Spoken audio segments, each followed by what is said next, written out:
play. Awesome! The Sega Master System comes with power-based 2 control pads. And what would you like, little boy? You're not really Santa, Tubby. Why, you little... No, Homer. Will you be the first to raise the incredibly accurate zapper?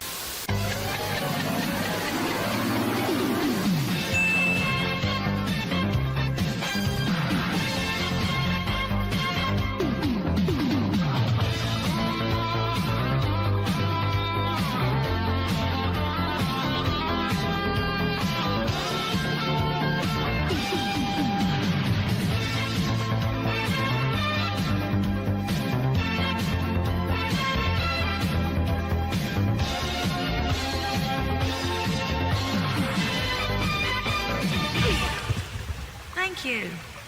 I will.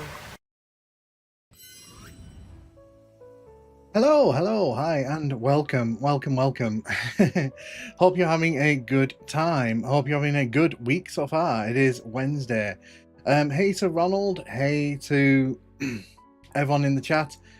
I do want to get power saved. Hey, YS Bunny, how you doing? Let me just quickly do a quick shout out to everyone else. N64 fan and Arthur1, welcome, and to everyone who's lurking, hi. So this is the first retro roulette. Now, I've done this before, because I used to stream on Twitch, and this was one of the shows that I used to do on there. It's always good fun. It can go off the rails very quickly, because people like to kind of add silly games in. So for this first week, I've decided to take the roulette wheel as it was at the end of the last run and dump it in here. And the reason I'm doing that is because for this first one, it's more of a test bed. It's more me kind of getting used to this again, because it's been a while since I've done this. And the thing is, I have to make sure that I have access to all the games. Now, I do have access to them on my PC, so I will be able to do that. And also, I haven't set up the post for people to actually put the game suggestions on. Hey, Carnivorous Giraffe. So this week, if it's a bit rough, it's because this is basically the test stream. And it's been a few years. But yeah, so Retro Roulette, basically the concept here is you guys get to throw games onto the wheel, and the idea is that you then get to see me play that game for at least an hour. If I really like it, we can go longer. We can go on the full stream, or and if we really like it, I'll turn it into a full playthrough. But if I hate it, then I have to suffer for an hour. And in the past, I've done Superman 64.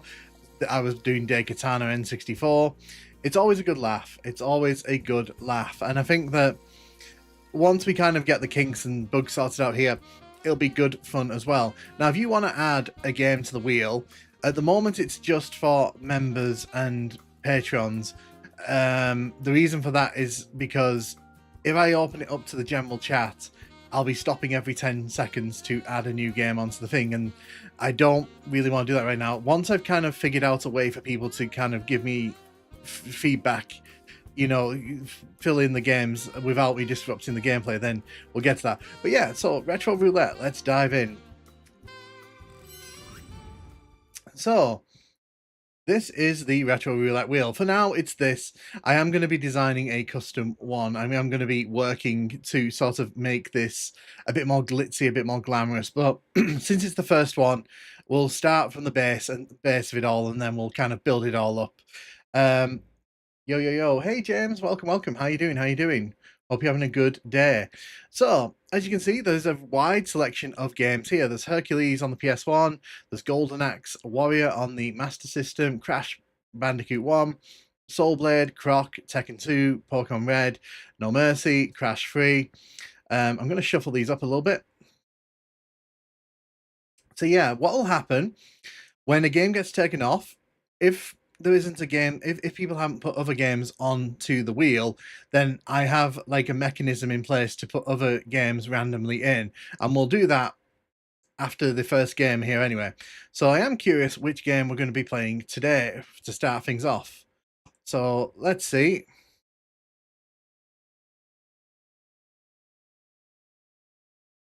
Ha. Okay, it's going to be Croc on the PS1. So that's going to make some people I know very happy because they love this game. So we'll take that off the wheel. And what I'll do, I will replace it now. Actually, which one am I going to? Console. Right, so for this week, I'm limiting the number of consoles that I have. I don't have my Xbox and PS2 set up, so those aren't available here. But in future weeks, they'll be set up and ready to go. So for now, we'll replace that game with... We'll replace Croc with...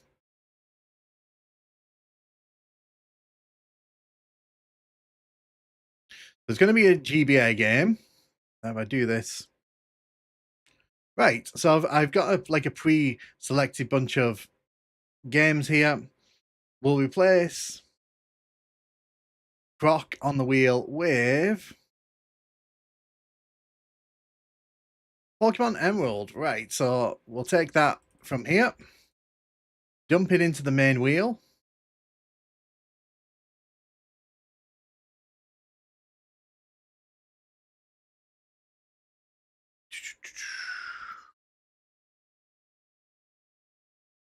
Right, cool.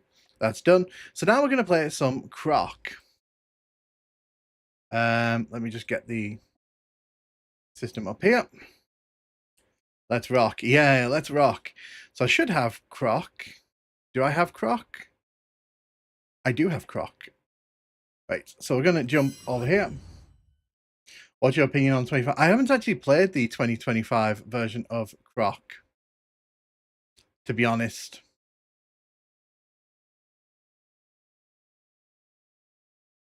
I won't lie to you, I haven't really played it, so I don't really want to... I heard it was okay. I heard it wasn't that bad. It can't be that bad if people weren't hating on it. Excuse me. Sorry about that.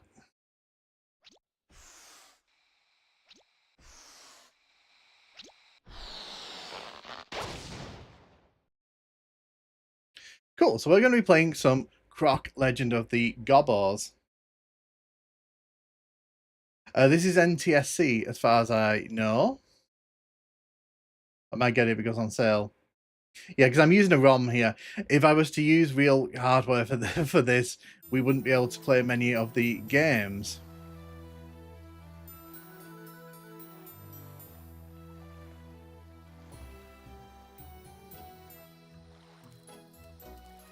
So I've played a bit of Croc over the years. I haven't played too much of it though, so this will be fun. It's going to be a very interesting experience, this one. Oh, I'm glad you like it, George. Thank you, thank you. Oh, look at little Croc there.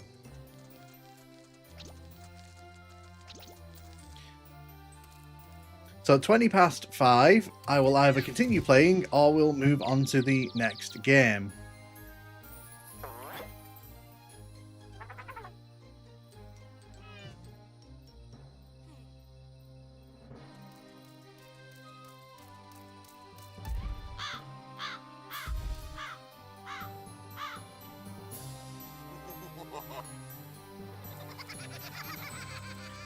Hello, Crestlin Iceberg.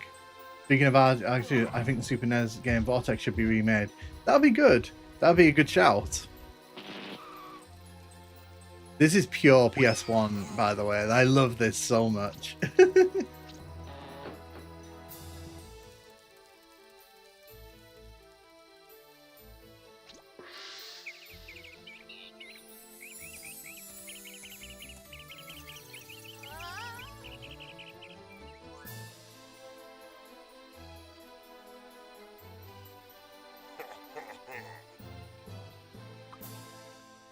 Oh, look at the little gobbo in the cage.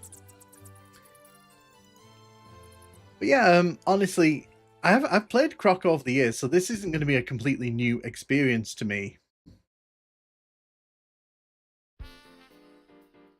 Just turn that up a little bit for you so you can actually enjoy because this game has a great soundtrack. Nintendo should put X for the Game Boy, and so we already had a full localized ROM. That'd be pretty cool. Although Nintendo's really slow at getting things up, so I don't know if you should expect anything too much from them.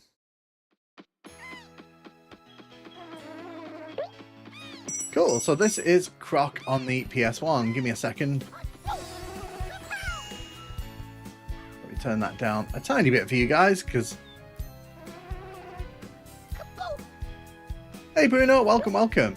So Croc is a 3D platformer from the PS1, and it is really fun. It does show its age a little bit. I think the PS1 version in particular, like, does kind of show its age quite a lot.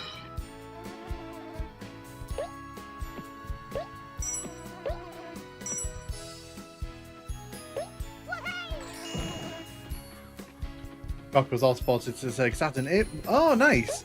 See, I didn't know that. But then again, I never owned a Sega Saturn, so...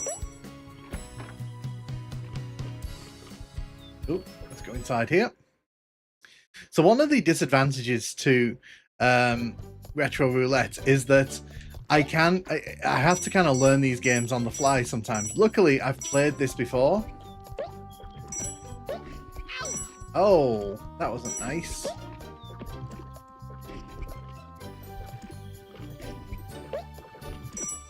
Right.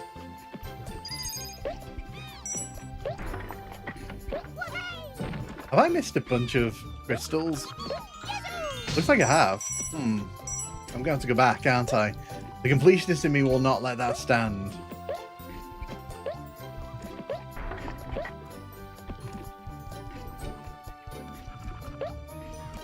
Can I go back to the previous area? I can. Luckily the game lets me go back to the previous area. Second. So where are they then? Oh, they're down that well. Okay, I can see there's a well there.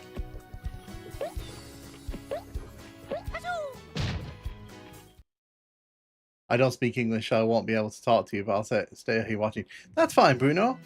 Apparently Glover might be coming to NSO eventually, which... That's actually... That's pretty fun. I've never actually played Glover for more than like 10 minutes, so I'd be really interested to try that out. We're in the bottom of the well. I mean, the bottom of the well in Ocarina of Time is pretty terrifying. So much so they had to sanitize it.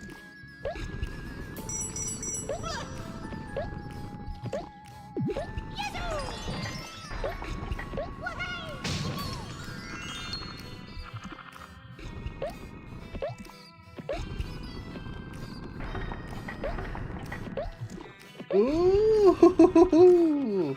Oh, I nearly messed that up. Oh, I nearly messed that up badly.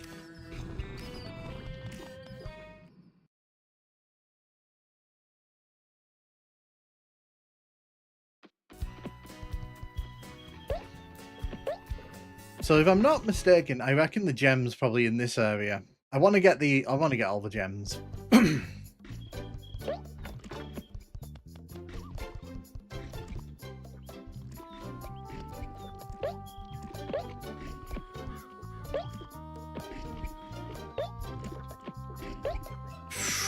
Oof, I nearly jumped into... You know what? Let's just go on. Let's move on.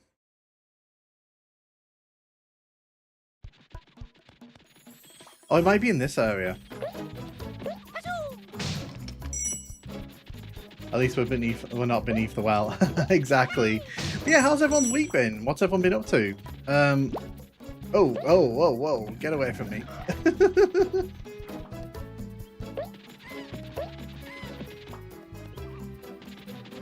If I can get you. I did. I got you. I saved you.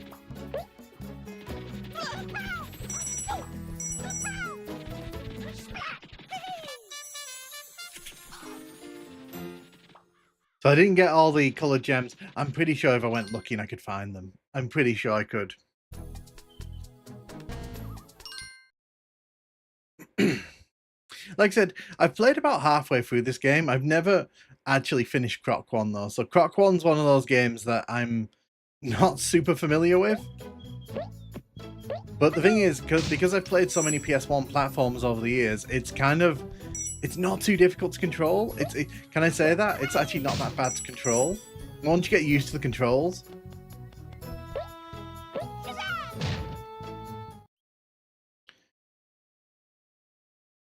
No, so I mean, the thing, James, is this game's one of those cult classics. This is one of those cult classics where people loved it so much back in the day that it kind of got a remaster. By the way, is the audio balanced good for everyone? Can everyone hear what's going on? I love Goofy mascot. Me too. I think that's like something I really miss from modern gaming. Cool, good. I'll turn it down just a touch because it seems a bit loud. I think that's why everyone likes Astro Boy, to be honest.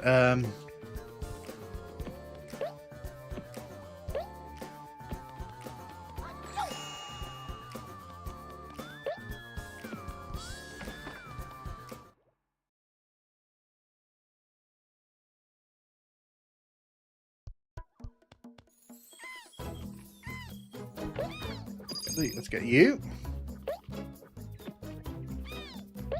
Let's get you. Oh, didn't mean to fall into the lava there. That was obviously not part of the intended thing there. Did I mess up? I think I might have messed up in here.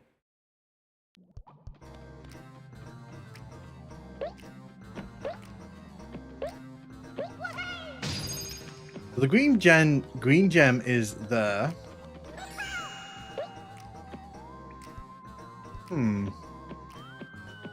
I think we need that key to get this gobbo out the cage. Block is an awesome game. I actually have a cartridge myself. Nice. But yeah, obviously, like, I'm open to suggestions. So if people really want a game on the list, I'm happy to put it on the list. It's not like I'm not like holding that 100%, but obviously I haven't had a working NES in a while though. So I'm currently looking at buying a Super Nintendo because I want to cover the new Doom port when that lands, and I want to do it on real hardware.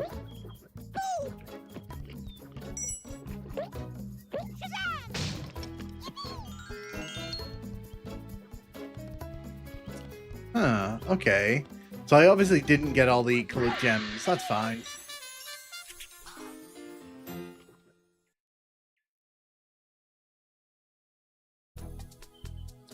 What I might do with the layout as well, I might put a timer on the screen so that then in future, like, people can see the countdown things. That's one thing I'll note.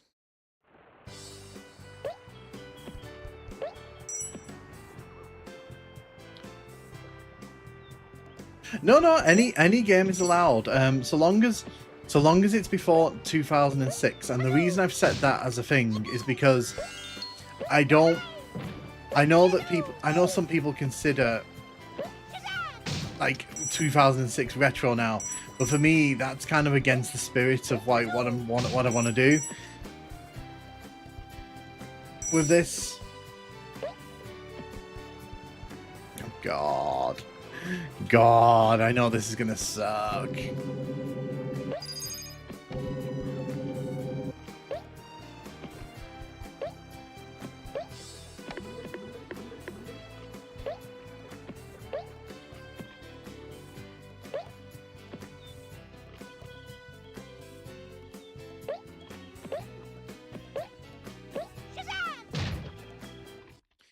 Hey there, new house. Welcome. How you doing? Welcome to the stream. Right, I have to pay attention here. Oh, this is going to go very wrong. I think it's the middle one. Yeah, I got that. I was recommend Mega Man Legends 1 2, by the way. What are your thoughts on decompilation? I think anything that preserves retro games is good. The fact that like the big publishers don't want to publish their old games or update them, in my opinion, means that, you know, anything's fair game. I mean, I'm playing this on emulator. I know, and a remake of this came out last year, so you know.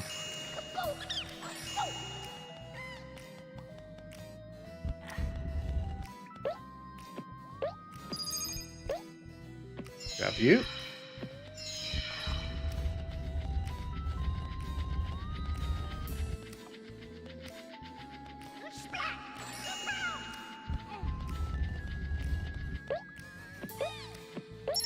We got a key. Don't know what the key does. Can I reach you over there? Oh, I did. We grabbed the edge. Oh, Croc, you're good.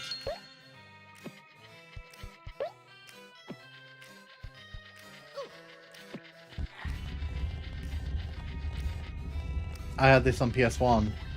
Nice. Got up to some Wild Void Castle maps. I also played the remastered Tomb Raider on Nintendo Switch a lot of times. Yeah, so I really like the remastered Tomb Raider games.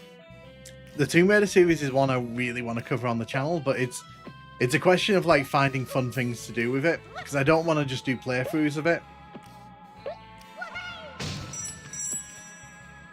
There's just finding fun things to do with it, but like with the GoldenEye videos, it's been really fun trying to think of different ideas for videos from that.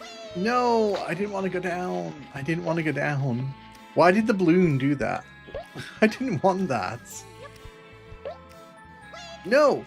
Oh, okay, so we don't want to be jumping anywhere near that balloon because it's just going to take us down. Do a little dance. Look at Croc doing a little dance.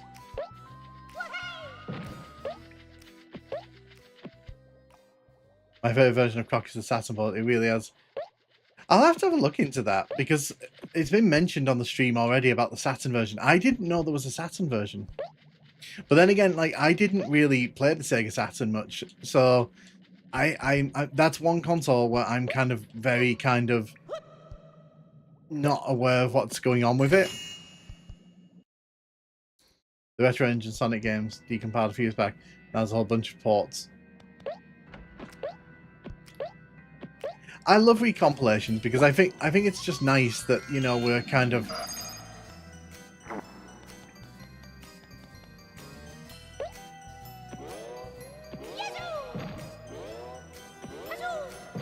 that's it, you jump in that stuff. You don't know what that stuff is, but you jump in it.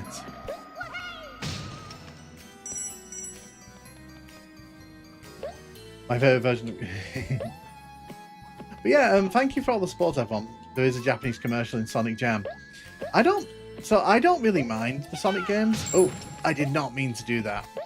Oh no, oh no, there's a box there. Oh, I did not mean to do that. That was a mistake.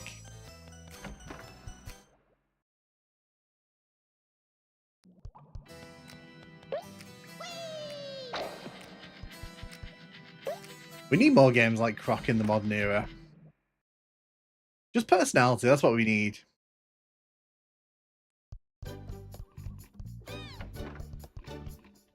Right.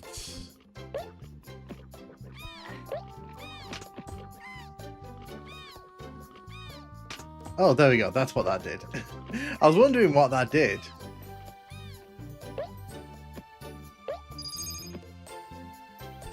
Oh, so we can actually get all the little gems on this level. Nice.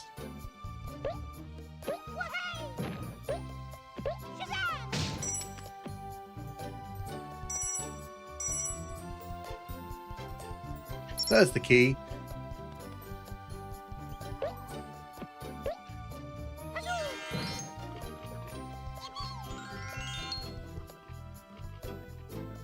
The original Wipeout just got ported to Dreamcast and it runs really smooth. There's been a lot of games getting Dreamcast ports recently. It's really cool to see because I've always felt the Dreamcast, if it was given a fair shake, I think it could be a real powerhouse console. So it's nice that, you know, it's been given that chance. I also saw that the original Wipeout was ported, and some like dodgy company has ported it to Xbox.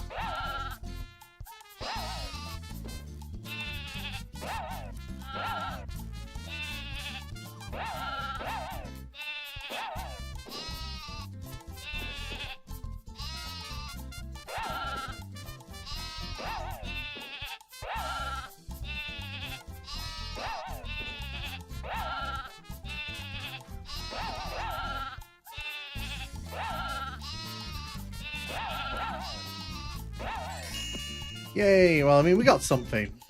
We got lives.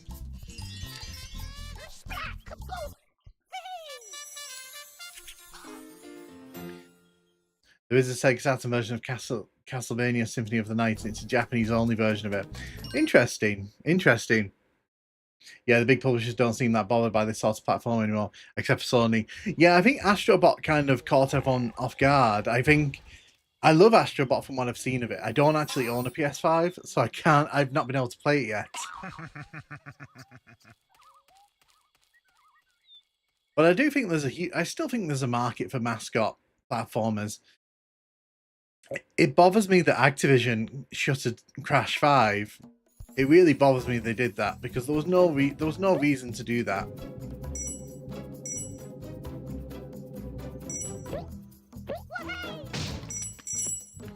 Hey Godzilla, welcome. How you doing? Welcome to the stream. I know exactly who you are. Godzilla's one of my long-time viewers from over on Twitch, so welcome. So we did Retro Roulette and we're doing Croc. Croc came up on the wheel. Vandal Hearts and Suikoden were ported to the Sega Saturn. Like I said, it's been really cool seeing them port so many games. Like that Grand Theft Auto port on Dreamcast looks so good. I really wish I owned a Dreamcast so I could actually try it out.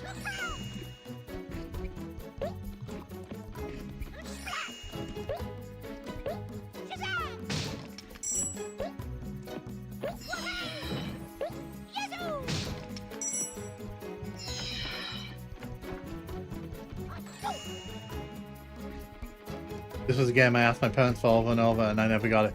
It's a game I've always wanted to play. So they've done a remaster of it last year. It's on, I think it's on PlayStation, Switch, and I think it's on all the modern consoles. So if you want to play it, like there is a remaster out there now. I would recommend it because it's got like modern controls.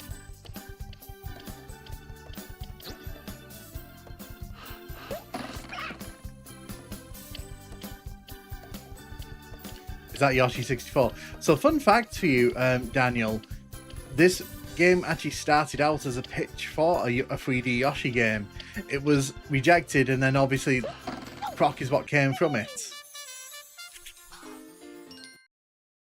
Croc was originally going to be a Yoshi game. Yeah, that's what I was saying. Yeah, so the remaster's on GOG. It's on all the modern consoles. If you want to grab it, you should do, because it's really well done. You can flip between the classic graphics and the like remastered textures, which look really nice.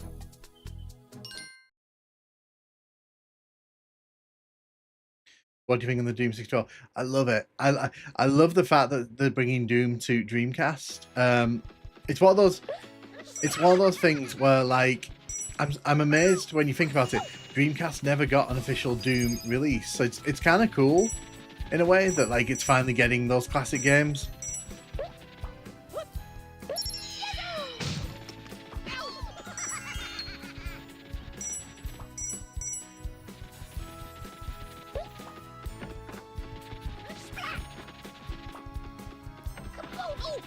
Oh, by the way, I saw you went watching Superman last night. What do you think of it, Godzilla?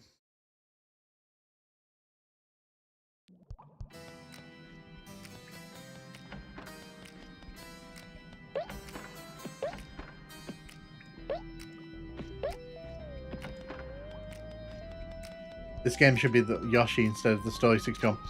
So Nintendo were being really weird around this time. They didn't like handing out their IPs to third parties, and I'm guessing that played a big part in why we never got this as a Yoshi game.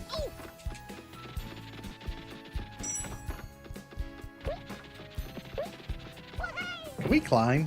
Is that what the game's trying to get me to do here?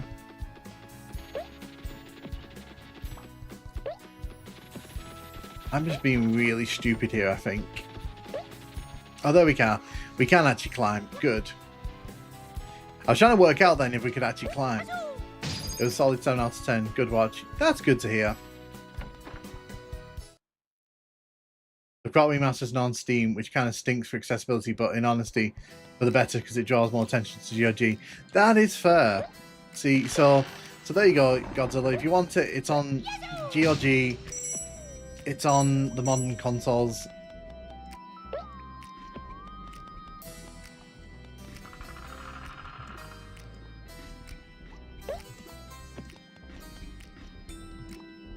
Whee. So these games are such vibes. I always find myself just like losing myself in the vibes of these games. Oh, you did not need to do that. You're going to be annoying as heck, aren't you? There you go.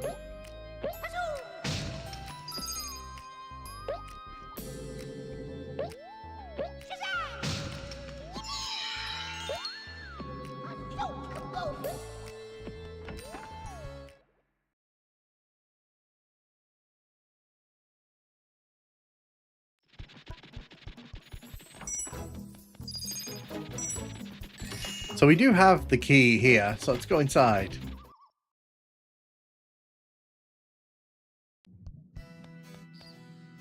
What are your thoughts on homebrew for old systems? Love it.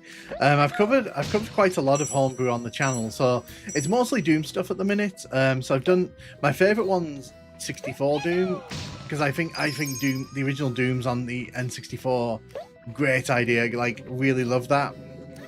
Yeah, I'm all for homebrew. If developers won't give us the modern games we want, you know, the remasters we want, then, you know, I have no issue with people seizing that and doing it for themselves. Cow the Kangaroo on PC also suffers from tank controls. That's a game I really want to play.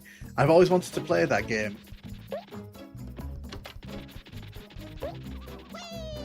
The first time I saw PS1 port of Doom 1 2, I confused as Doom 64. I mean, I don't blame you. If you were a kid, you weren't to know, were you? Did you ever play the Thing remastered? I bought it still and played it. So I've played the original. I think is it the Xbox version? The trick. So what I'm doing here, I'm trying to. No, I messed that up. I wanted to sort of step backwards, but unfortunately I messed that up.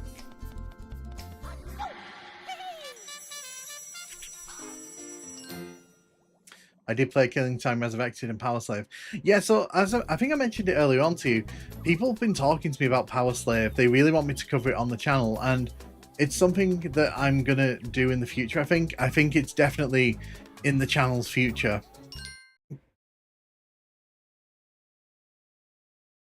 Ukulele remaster coming soonish. Interested to see if they fix some of the gameplay. Ukulele is an interesting one. I remember the hype for that. I remember everyone got so excited for it, and then it just was like a big ball of meh.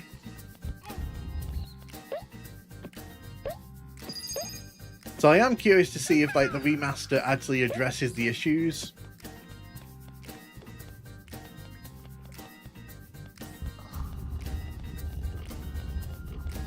So I haven't played the original. My partner, they love platformers like that, so they were all over that, and they were super disappointed with Ukulele. So it's one of those where like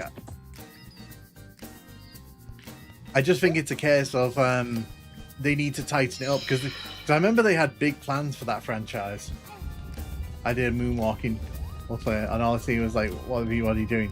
Yeah, it's a fun game. I think it's first example of Metroidvania elements FPS. Yeah, no, so I know they had huge plans for that franchise. Like, they really wanted that to be like a full-on like AAA sort of experience, and it didn't quite match up to that. Oh, I have to be quick here, don't I?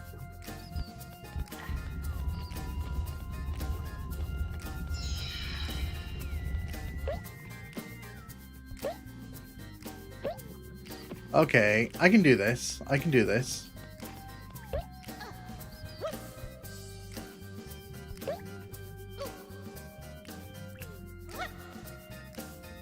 I'll probably pick it up after I come back from Dominican. Yeah, so what? I'm told you're off next week. You're heading off next week. Just stay safe, have a great one. You know, I know you'll both have a great time there, so it's great.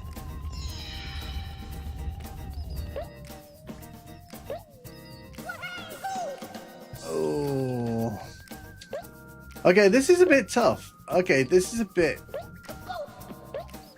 tough. Next Thursday, can't wait. Bet you can't. Also, tank controls disabling inverts. Camera fast sequence. They had a 2D one, ukulele. Yeah, I remember that one. I think it's just a case of, because it was one of the big Kickstarter games, wasn't it? I think there was a lot of pressure on it to succeed, and it didn't quite hit the heights everyone wanted it to.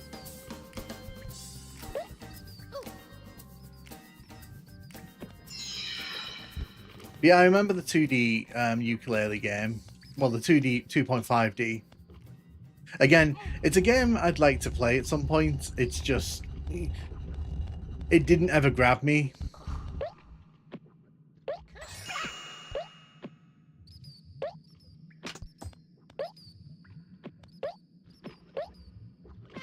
Oh. So how did I make it the first time then?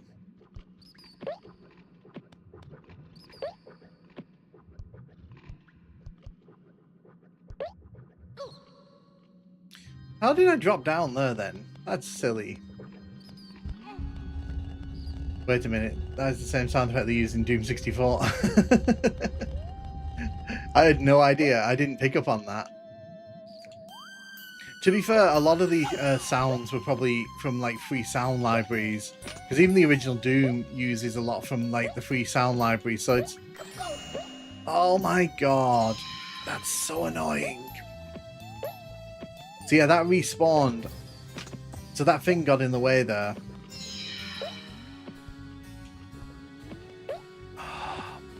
I figured it out. It's just I need to be a lot quicker. Okay. So what I need to do here, I need to hit this button, get down quickly, and then jump when that bat over there.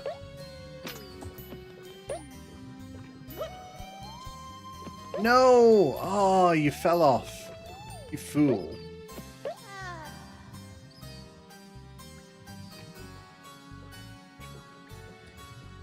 I had to make a custom controller config on my stream deck to make it more tolerable. That weird sound effect the player is also using Chex Quest. Fair enough. See, these are things I don't know. I don't notice that kind of thing. And hey, unteleported man, how you doing? How you doing? Welcome to the stream. I've got the fundamentals of this down. I just need to get the timing right. And no!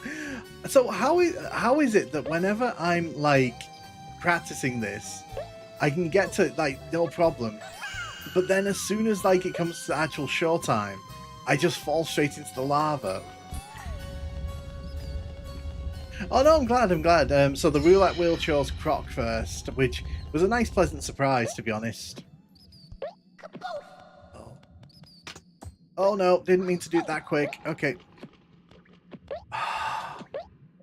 Croc, climb up. Just missed it. But we're getting close, and that's all that matters.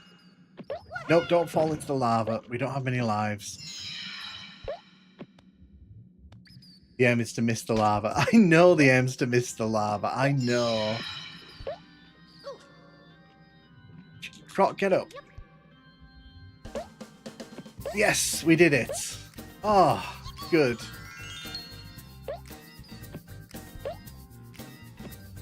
And in celebration, I'm going to break this crate. Oh, it was filled with things that could have helped. But then we wouldn't have been able to get up there, so you know, it works out. Play Rhythm Heaven. Well, I mean, if it ends up being picked by the wheel, definitely. Have a look around.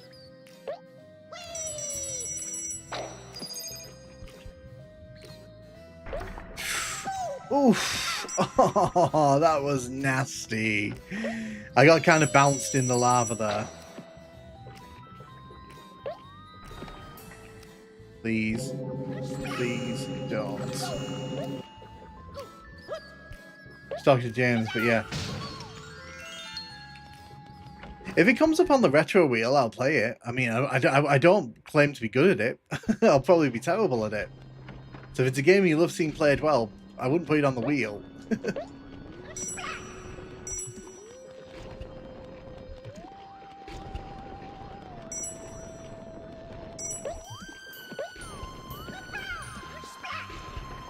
Look at this little thing here trying to do lava all over me.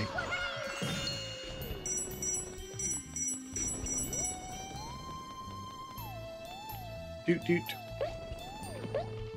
Okay. No to this. No to this.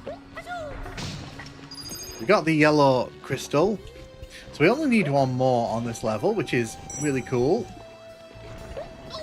Ah, okay.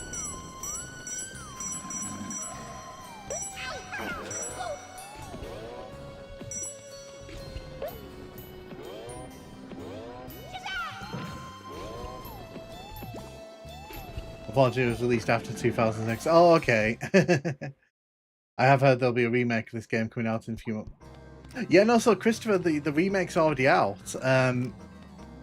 It's out on a few systems, but obviously I'm playing the PS1 version because, you know, retro.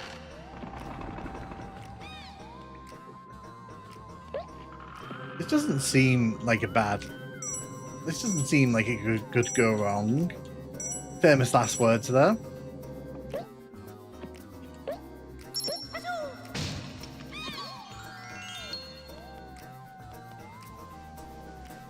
Just being extra careful here because I don't have any lives left.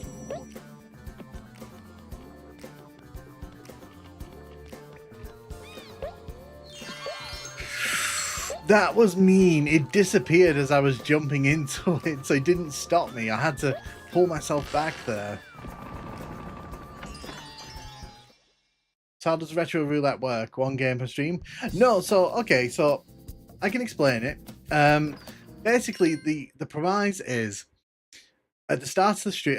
Well, we'll start the stream with one game, and basically after an hour's passed, I'll either continue playing for a bit, you know, for a bit longer if I'm really enjoying it, or if I think that, like, you know, the game is dud, you know, we get rid of it, we eject it, and then we just replace it with another one off the wheel, and that's kind of how it's going to work. So with this game, for example, I'll probably go over the hour, but I'll not by much. I'll probably just play it for a bit longer. Would you be bet on the remastered? I think not. Probably not.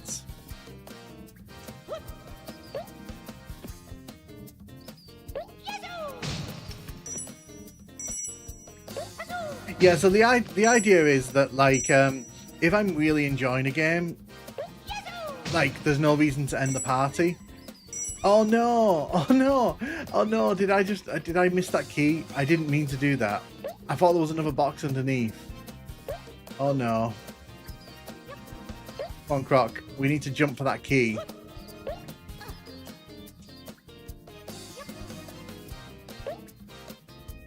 No! I don't think it's in reach. I think I might have messed that up.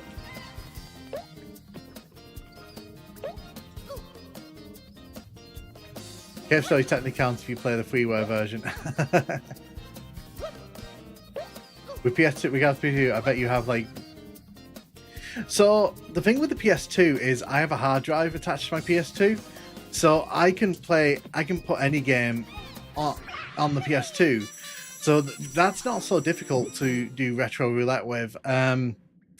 It's mostly just a case of I've not got it set up today because I wanted to kind of keep things a bit simple today.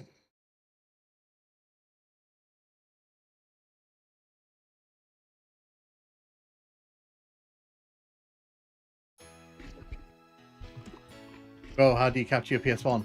So this is actually emulator, so I'm not going to hide that fact. When doing Retro Roulette, it's just easier for me to use emulator where possible. But when I capture with my PS1, which I'll show you on the camera, when I capture with the PS1 here, I use an upscaler.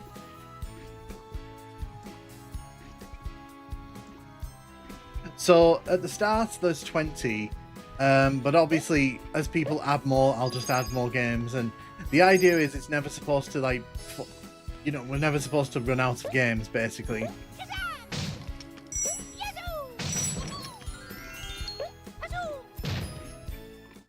I never did finish Cave Story. That game gets tough.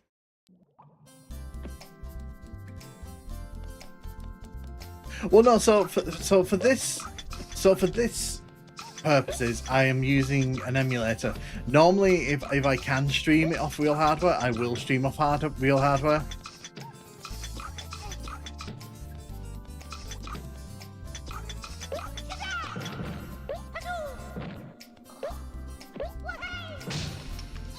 There we go.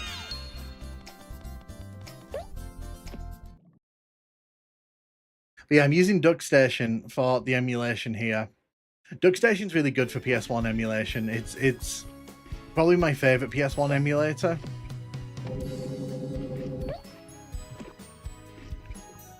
Yeah, I want to go back over there because there's a box over there that I missed. But I also know that means jumping in the lava. So for the time being, Christopher, I'm limiting it to channel members and Patreons simply because I need to find a system where people can sort of put games in, and at the moment I'm trying to keep it a bit small scale. Ooh, oh, okay. Okay. That's bad. Please. I nearly suffered there.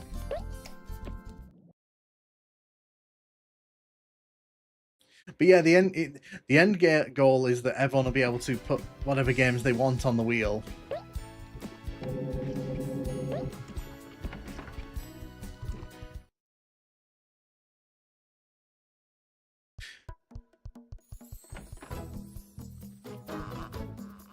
Superman 64. No, was it you that did it last time to me?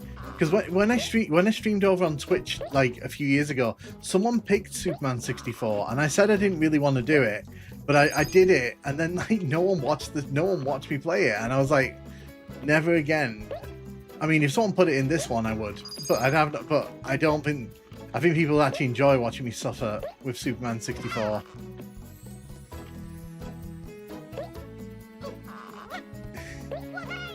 I can't remember. Was it you? I don't know. The last time I did Retro Roulette, people put so many random games on. I had no idea what some of the games were. That was me. I thought it was. To be fair, Superman 64 is not terrible. It's like you kind of have to understand the game. I think the problem with Superman. Oh, I don't want to channel member at the moment. I'm saving money now. Yeah, that's fine. No worries. The thing is, if enough people put a game on, I'll just put it on. Like, there's no. I'm not setting it as like a hard boundary. Why? What game were you thinking? What would you like to see on the wheel?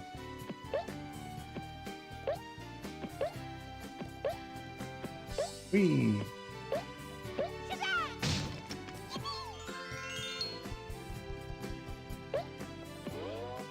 Oh, you could have grabbed that for me, matey.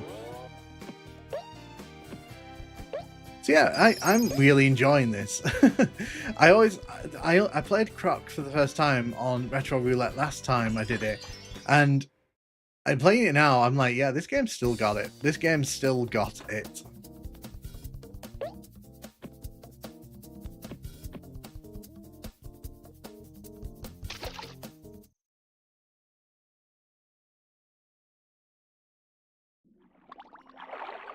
Oh, okay. So underwater now. Okay, yeah, the underwater controls are terrible. The underwater controls are not Mario 64, let me tell you.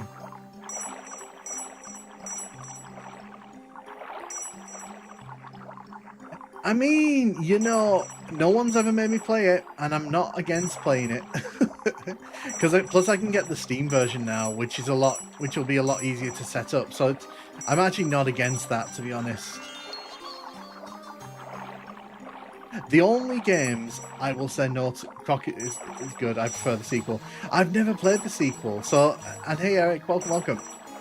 The only games I'm going to say no to, and I'll say this openly because, you know, I didn't want to put it in the post because I knew someone would do it. I don't want games with nudity in. Basically, is any game with nudity in it is like an instant no because I'm not dealing with the fallout of that. But yeah, as long as the game doesn't have, like, titties and wangs flying everywhere, you know, I'm really not fussed about which games people pick. Hey Radio Geek, how you doing? How you doing? Welcome to the stream.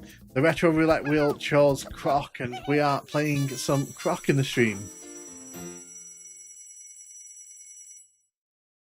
Maybe less than 10 minutes. I mean, we could stretch it for an hour. I'd find a way to try and make it work for an hour.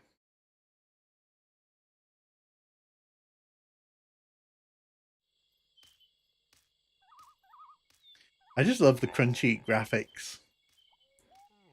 Don't buy the Steam version. Okay, bias bunny. When I say I'm going to buy the Steam version, what I mean is I'm going to sail the high seas. Wangs, it's terrible. Yeah, all good, all good. Can't really complain. This is the first Retro Roulette of this like new cycle of it, so I'm just seeing how it goes, and I think it's going well. We haven't had any big technical hiccups, which is good.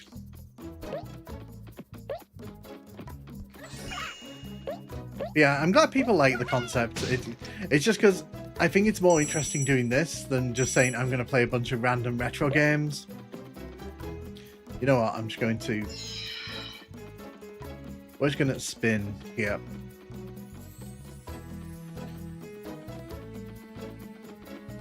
I'll have to have a look into it, because basically I just don't want to be dealing with YouTube and all that, because the second YouTube sees like a titty on the stream, they're going to come down on the channel like a ton of bricks. And trust me, I'm all game for laughs. But streaming Duke Nukem Forever was a stress, because there's one point in that game where one of the strippers gets her tatas out, and it's a bit like.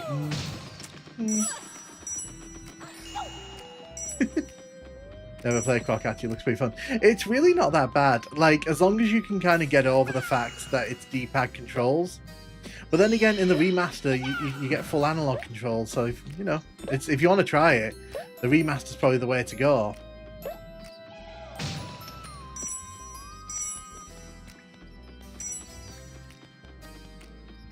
I love the Thief series. I've played them all. I love them. I hated the reboot, the Thief one, but I still kind of appreciate the series.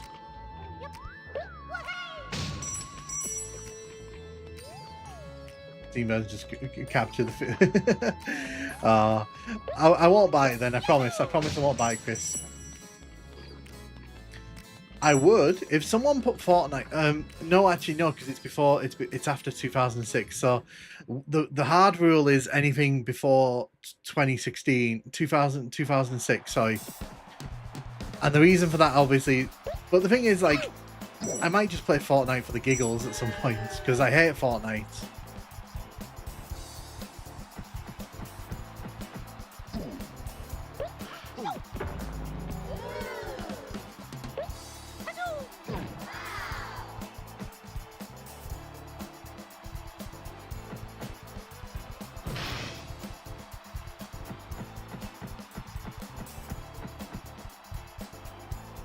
You actually going to do the thing?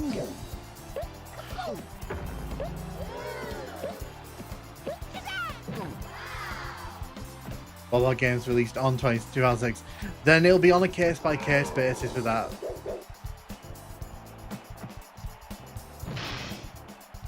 No, I don't like Fortnite. I don't really play online games. I did for a while. Back in the early 360 days, I used to play online all the time. But I don't really play online games anymore.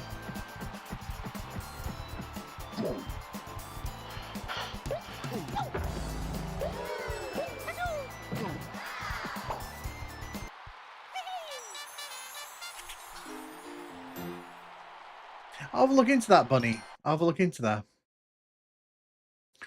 Plus, it just gets pretty risque. No actual boobs or wangs, though.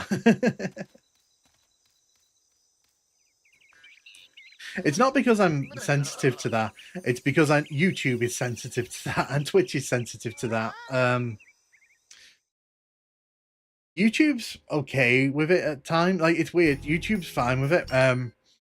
The only video of mine that got flagged for nudity was XXX Stacy in Duke Nukem 3D. When I was doing my playthrough, it's the only one that YouTube's ever flagged for like nudity and was like, you know, this is restricted.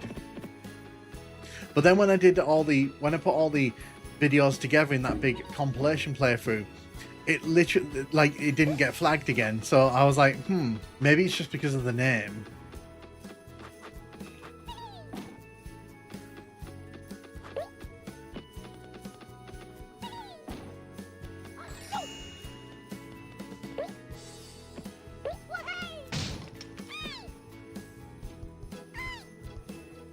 Well, that's the other thing. Like, if YouTube said, here's the line in the sand, I'd go up to the line.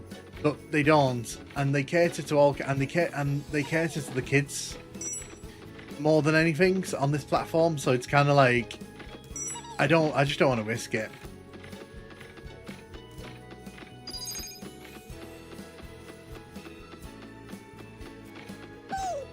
Oh, that didn't end well for me, did it?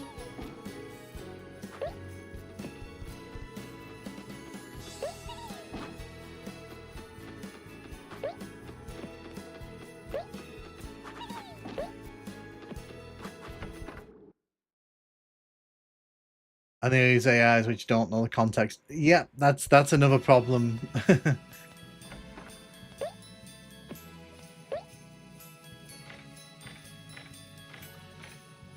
Wild Woody is probably fine as long as you don't do the one easy Easter egg.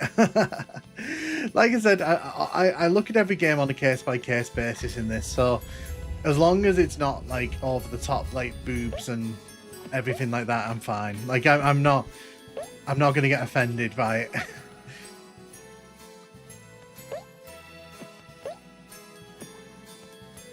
People want me to play that Redneck Rampage as well, and I'm like, I've briefly looked into it, and I'm like, maybe not anytime soon. No iframes. Yeah, it's a nasty game like that.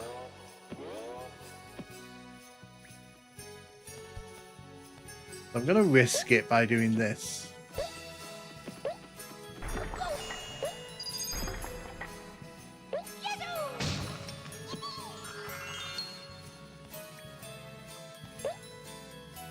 Ooh, that nearly went wrong. Oh, that nearly went wrong. Oh. Croc, you're testing my patience. Oh, you're testing my patience.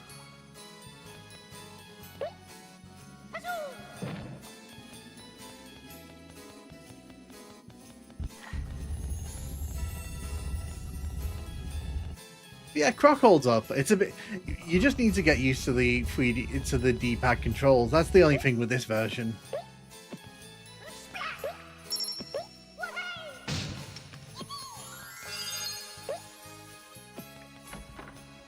What does this lead?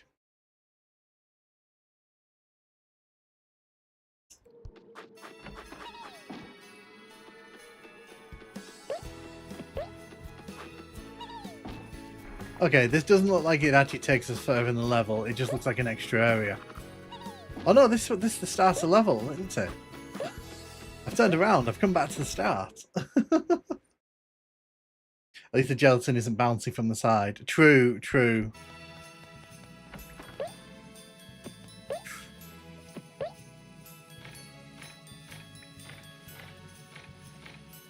Redneck Rampage has major gameplay issues. How they handle keys and locked doors in the game is unforgivable.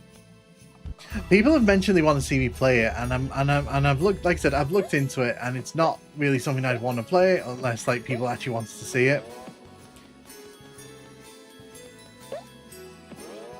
Makes me wonder why this is here.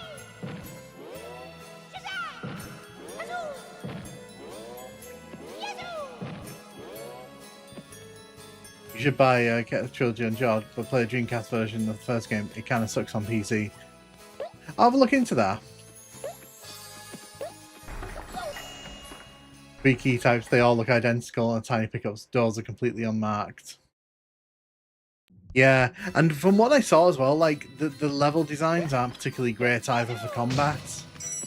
Because what I saw, it was like someone's house, and it was designed really well, like a house, but it wasn't a great video game level. Okay.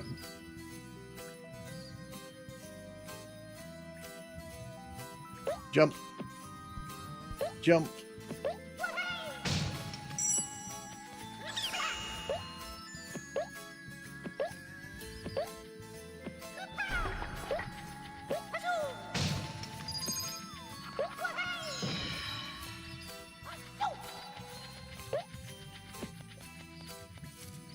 Try not to fall into the cold water. I assume it's cold water.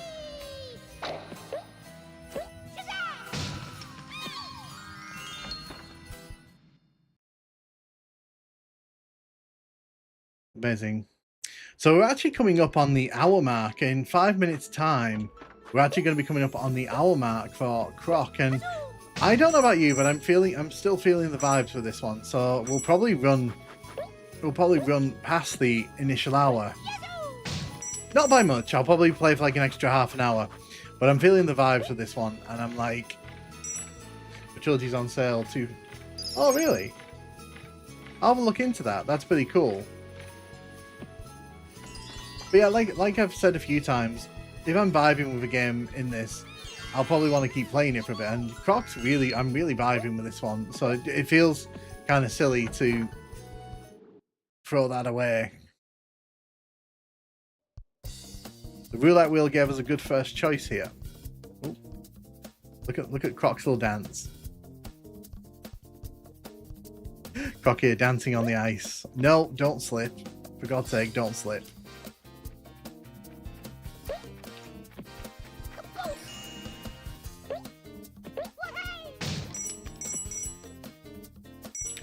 I'm terrified of falling off the edge here. Just terrified.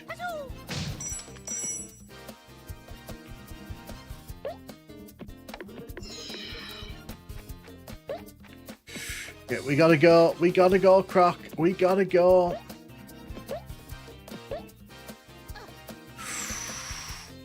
Climb up. For God's sake, climb up. I panicked. I was worried then I was gonna fall down.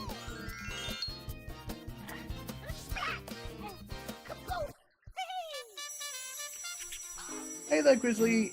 How you doing? How you doing? Welcome, welcome. You have missed an hour of Croc on PS1. It's actually been really, really chill. We're having a good time with this one. That was clutch. It was clutch, but you know, we take what we get. We take what we get. So I don't know if you can tell, but we've got ice physics in the maximum degree here at the minute.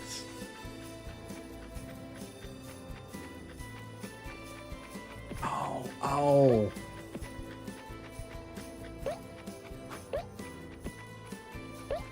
First things first, grab this.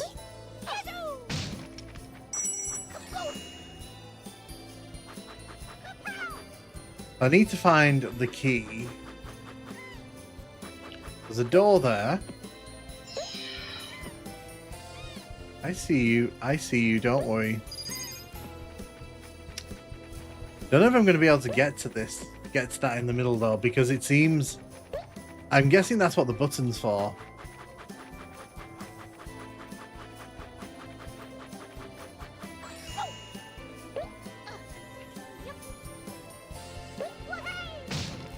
That's cool, I'll have a look into that.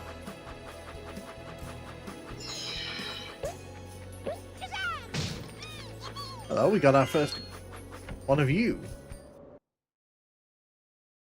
So at the moment, I don't know how to open that cage. We'll probably have to come back and do... Oh, there's a key there. I mean, that kind of answers that question, doesn't it? Don't you dare run off the edge. Don't you dare.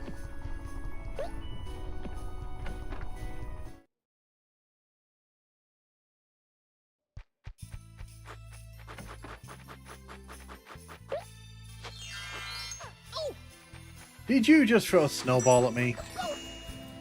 You get a tail in the face.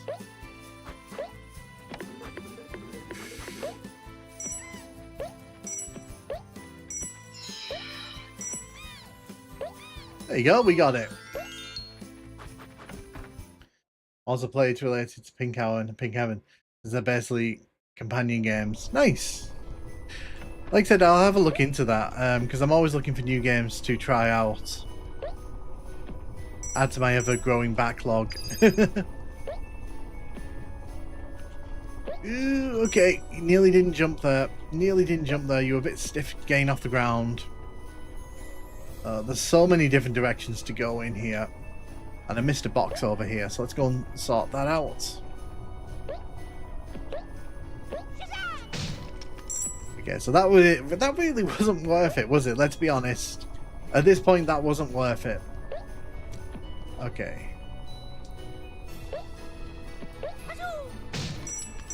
No, this is the PS1 version, bro. And welcome. How you doing? I don't think I've played this game, but that's no surprise. It's basically stopped playing games by the mid-90s. I get that. No, I didn't want to grab the balloon. I wanted to break the box. The game did me dirty there. Is there any way I can get back over there? I don't think there is there?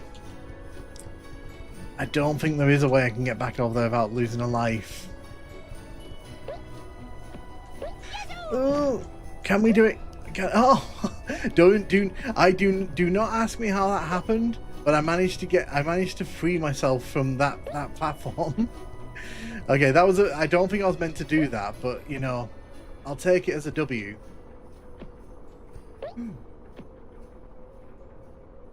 Yes, so this is the original. Oh, I just want to get the thing. Please don't grab the balloon. Okay. Now I can grab the balloon.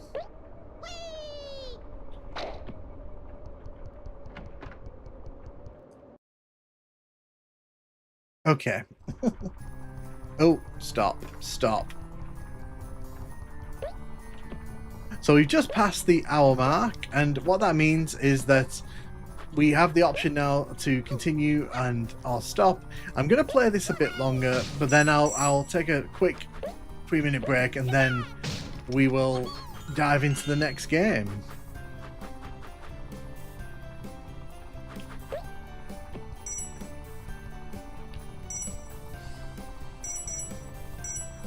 So what I'll probably do, I'll probably finish this level, because I can imagine that I'll take a few minutes, and then... Can I jump? Croc, are you going to jump for me? You are. Well done. I'm glad you did that for me. Ooh. The game didn't quite know what to do with Croc there. The game was like, what do I do with you?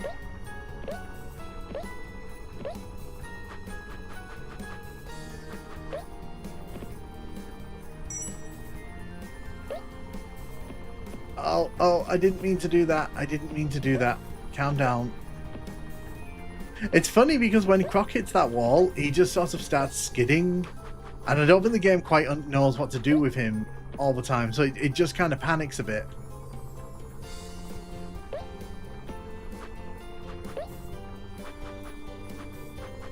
Is there anything worth my time here? I don't think so.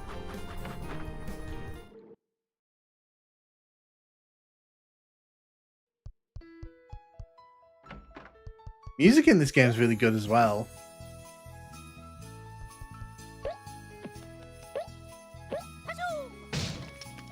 So we've got all the coloured gems. That's really good.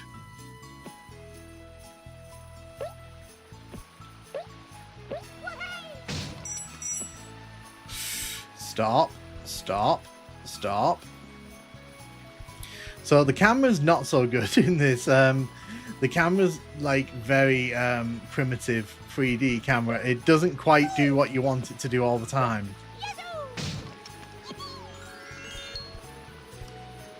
And it does make jumping a little bit more difficult because you kind of have to anticipate where things are going to be, and you don't always have line of sight.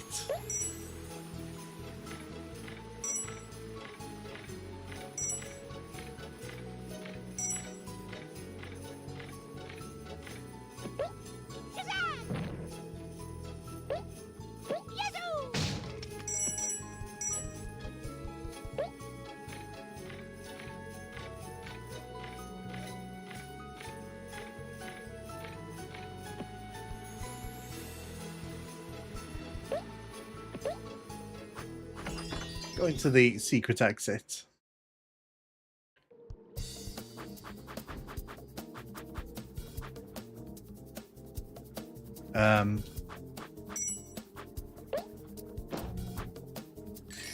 Oh, I see. Well, that was fun. That was... I mean, if I'd known it was going to do that, I wouldn't have moved it. Oh, my days. So what I'll do, I'll play until the end of the snow levels, I think, and then I'll move on to the next game. Unless this level turns out to be nasty, then it's all better off. Oh, look at the doggo. It was a doggo.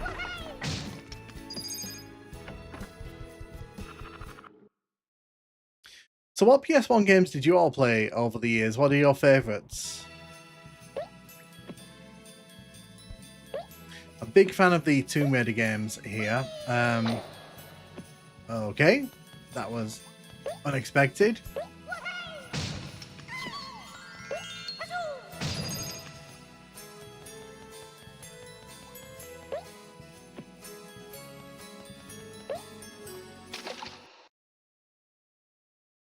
Yeah, so when we jump in deep water like this, you can see that there's a there's a kind of...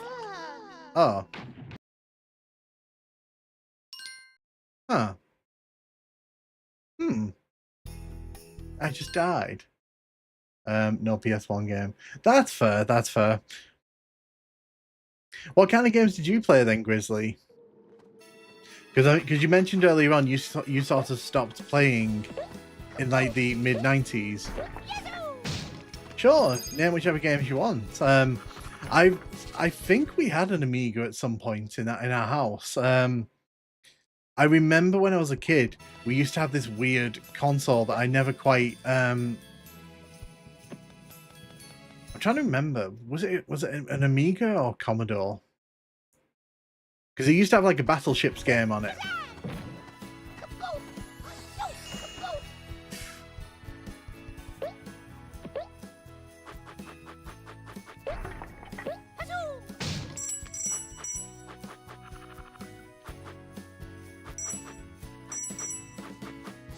I never really had a PS1, but I've emulated PS1 games. Papa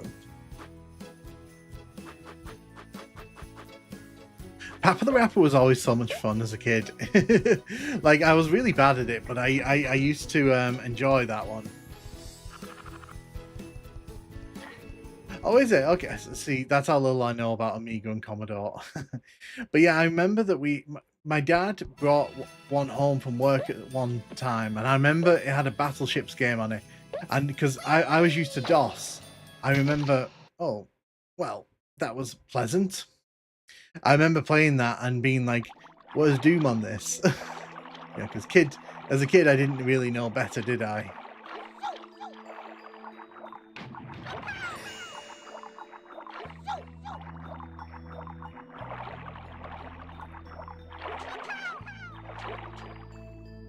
Can I actually break these boxes?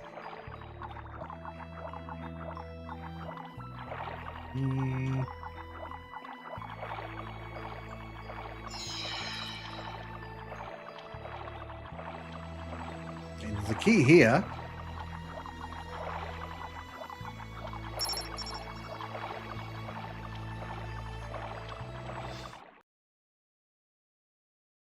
Well, no, I mean, as a kid, like, I was just like, I want to play Doom. My nan used to hate me playing Doom. Like, she would be like, you're not playing that game while I'm in the house. Like, she was insistent, and then eventually she stopped trying because me and my younger brother used to sneak off and play it before school, and she just kind of gave up on trying to stop it. Yeah, it was a different time back then.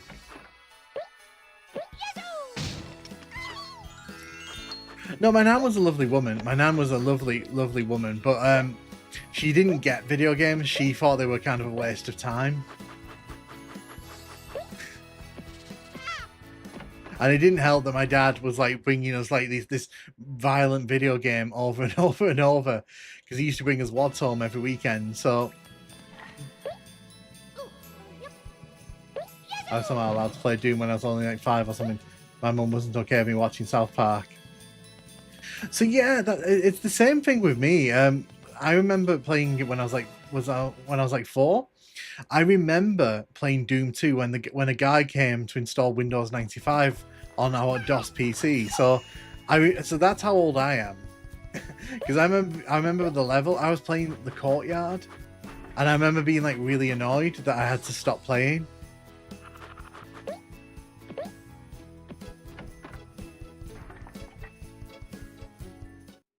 I liked Bruce Lee, Paranoid. Nice. I've never gone that far back into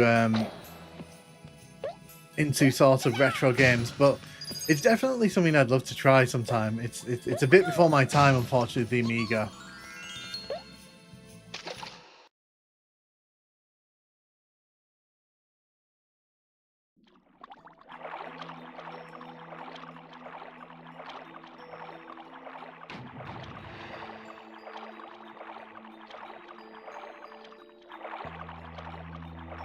I used to own Commodore 64 and an Amiga 500.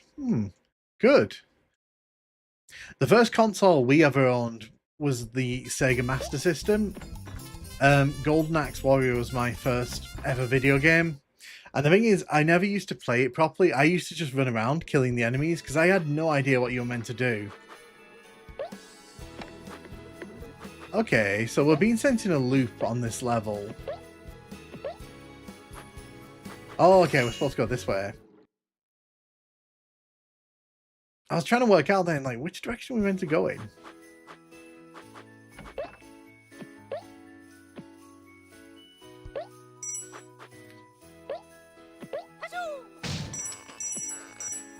But yeah, we used to have Alex Kidd on it because that was a built-in game. Because that was like the packing game. Sonic 1 and 2. So for years, I whenever anyone talks about Sonic, I used to think about Sonic 1 and 2 on the Master System. I never used to think about the like the Genesis versions. Yeah, that was always fun trying to explain to people. One of my favourites were Virus, International Karate, and Legendary Monkey Island. I think the last was on PC. I was negative 7 years old when Windows 95 came out. Well, yeah, it's DOS was great. It's what it was. I never had a problem with it, and the PC we had could run all the games. I remember my dad got Quake running in DOS, and then he had a Voodoo card installed on the PC, and I remember that it went from like 15 frames a second to like 30, 35. It was like revolutionary to everyone in the house.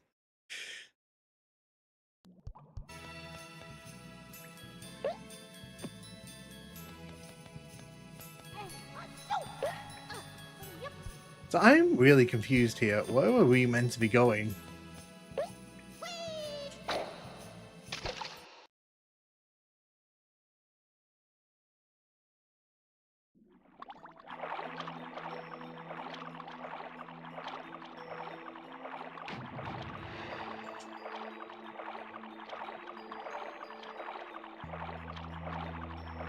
So there's a roof there. We can't go any higher.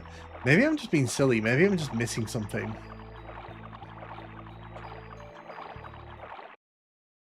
I've always been a retro gamer. Grew up with the SNES and the Game Boy.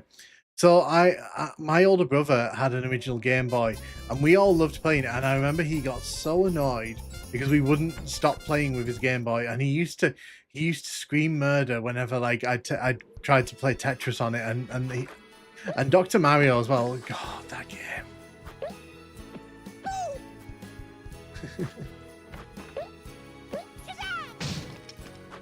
So I think my dad got me when the Game Boy Pocket came out. He got me a clear pocket, so I'd stop playing on it.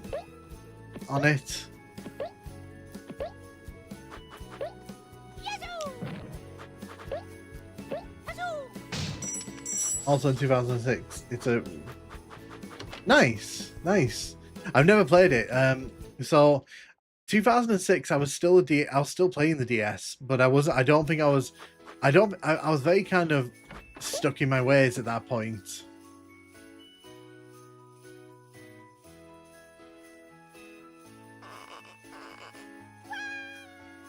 Well, that was fun. So I can see a key way at the top there. I'm just trying to wonder how we get to that key.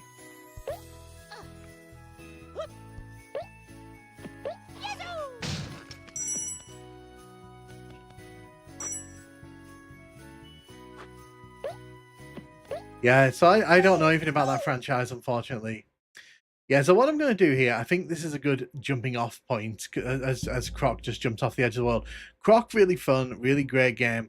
Definitely one to try if you're looking for that kind of PlayStation 1 flavor of platformer. Not the first time I've played it, so you know it was actually really fun to pick up and play. What I'm going to do, I'm briefly going to go away for 5 minutes because I just want to get a drink and have a quick bite to eat, and then I'll be back and yeah, we'll jump into the next round of Retro Roulette. So I should be back by 22, so only like 5 minutes.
Hello, and welcome back. So, this is the Retro Roulette wheel, as you can see here.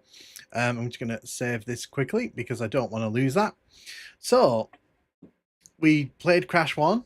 If you ever plan to do retro gaming stream, feel free to contact me for suggestions. I'm always open to hearing suggestions, Grizzly, if you want to throw some game ideas out there, because it's something that I would actually be interested in doing. Yo, I'm back. So yeah, this is the retro wheel. This is what picked Croc first. So let's see what game it's going to force upon me here.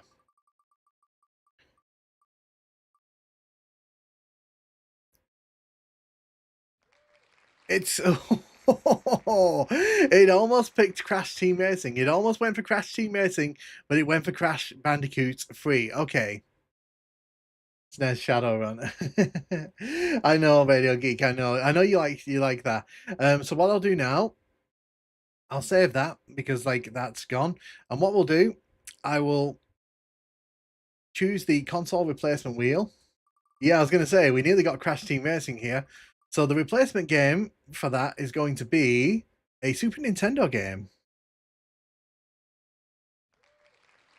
And if I go to the Super Nintendo wheel, I know I need to... I've added a bunch of games here, random SNES games that I can throw in. But obviously, you know, as I kind of work out the kinks, I will streamline this process. What's it going to pick? Okay, so it's picked Chrono Trigger. Nice. So what I'll do, go over here, and Chrono Trigger will now join the wheel. And what that means is next time we spin, there's a chance I'll be playing Chrono Trigger. Never played Chrono Trigger in my life. But for now, we're going to be playing some Crash Free. And so Crash Free, I do have a lot of history with.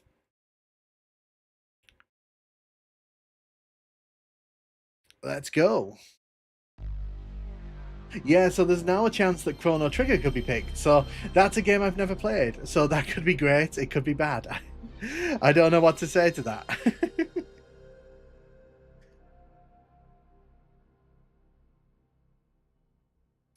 So we're going to be diving into Crash Bandicoot 3 here. Now, we will play this... Sony Computer Entertainment America down a little bit. presents Forget how loud some of these games are. a Universal Interactive Studios production. A game created and developed by Naughty Dog. This is a fix. Trust me, it's not a fix. It could have been Crash Team Racing. I'm also playing Tomb Raider 1. Tomb Raider 1's a great game. I've never played a Crash game. Now this intro takes me back. This was one of the first PS1 games. Yeah, so I got this for Christmas one year. I asked for Crash Bandicoot 2 and my dad gave me Crash Bandicoot 3. Free at last.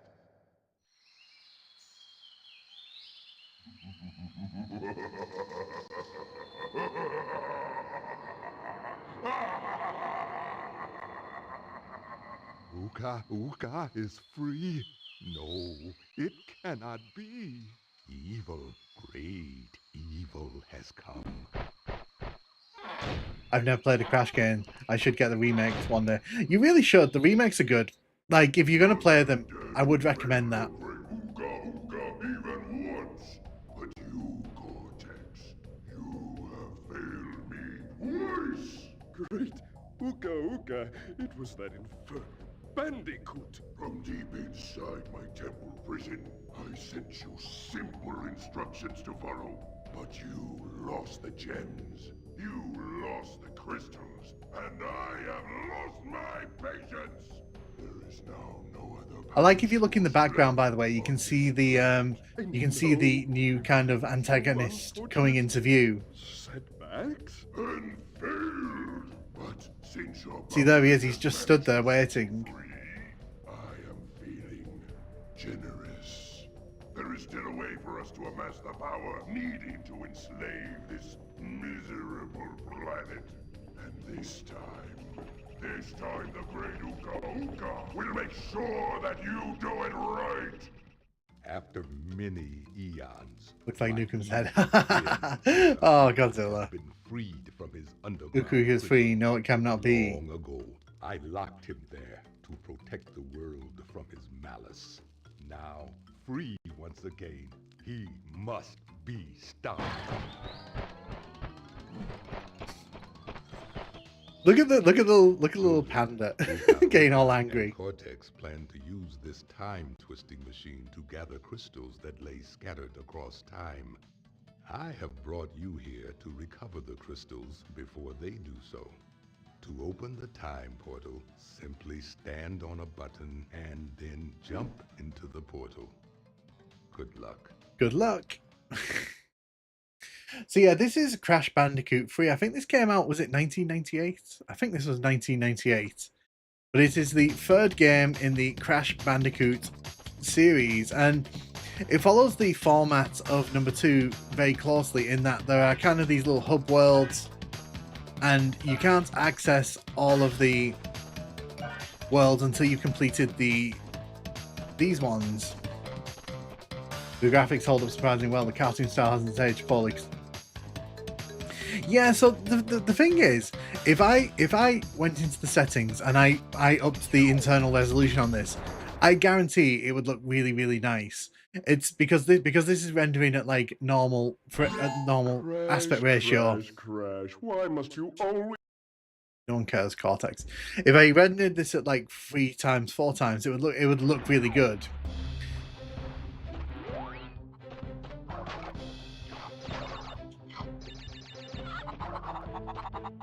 But yeah, Crash Bandicoot 3 on the PlayStation 1.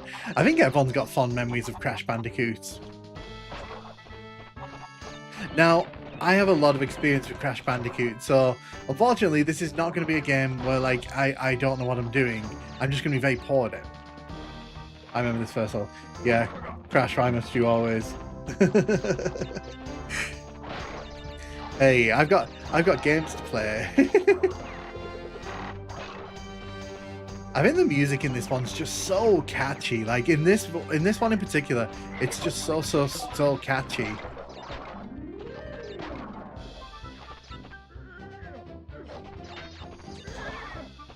Get rid of you. By the way, how is the audio coming through? Is it balanced okay for everyone? Hey Alpha Zero, welcome.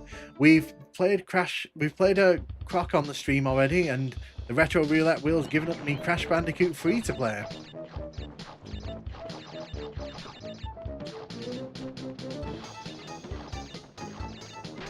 I'm saying 2 levels. Your confidence is astounding, Godzilla. By the way, for everyone in the chat who doesn't know, I know who Godzilla is in person. Like anything they say, don't worry, it's pinch of salt. Please don't feel like that they're being mean. I know exactly who they are. Bit low the game music, but all good. I will turn it up a little bit. Don't. There you go. Feel free to bounce back. Yeah, exactly. Yeah, like we I know exactly who it is, so it's not please don't think like anything they're saying is like you know, being taken personally, because it's really not.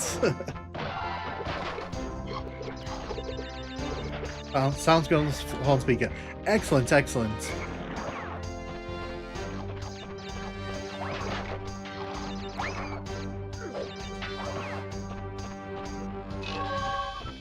Goat.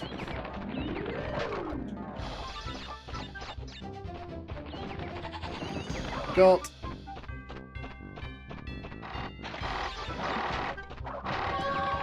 Yes, we got the crystal and we got the gem. Very nice. No, I'm very much about. I'm very game for banter, so like it's. I'm not. It takes a lot to actually offend me as a person. Oh yeah, Crash does his little jig. Whenever you get the crystal and the gem together, Crash will do this little jig just because he can.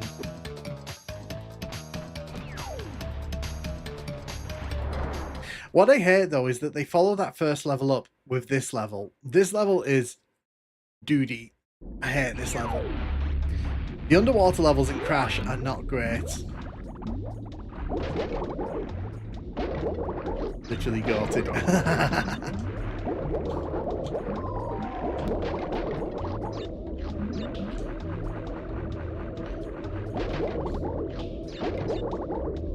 You like the underwater levels? Well, there you go.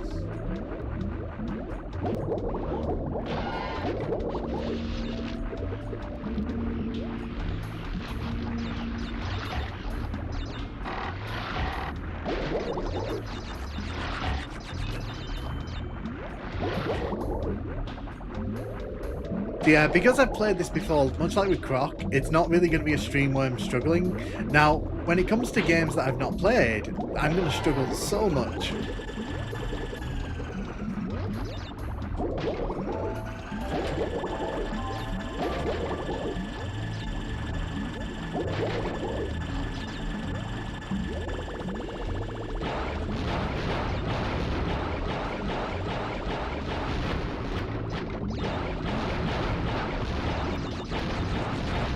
So the reason I'm doing that is because there's a bunch of boxes. The only criticism I have is that this is too easy at times. You think? Interesting.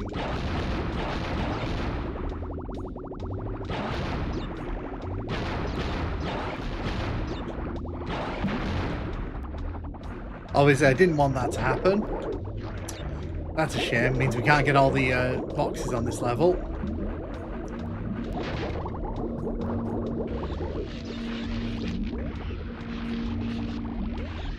Whoa.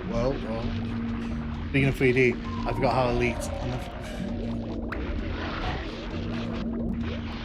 on stream it could be a bit boring though, I guess. No, I mean that's one of the beauties of doing the retro roulette, is that if a game like is a bit slow or a bit boring, then it gets an hour to kind of show itself off, and then we can kind of, you know, move on from it.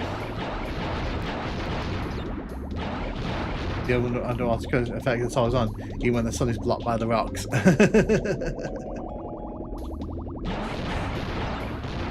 yeah, Crash Bandicoot's a great time. Like, I think, much like Croc, I think it's a product of its time, but I think it's a good product of its time.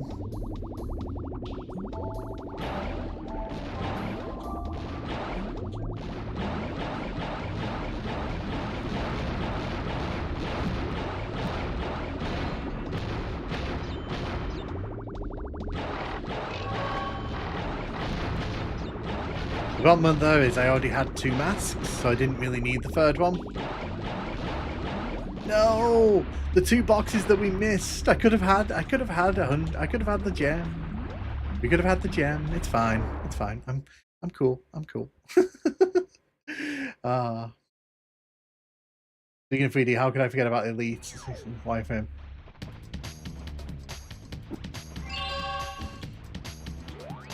Fine. I'm cool. I'm cool. So this is one of the levels where Coco, Crash's sister, takes over. Now, Coco was introduced in Crash Bandicoot 2, and if you know why she was introduced, it's because Crash's girlfriend from the first game was considered a bit too spicy for PlayStation 1. She definitely was not kid-friendly.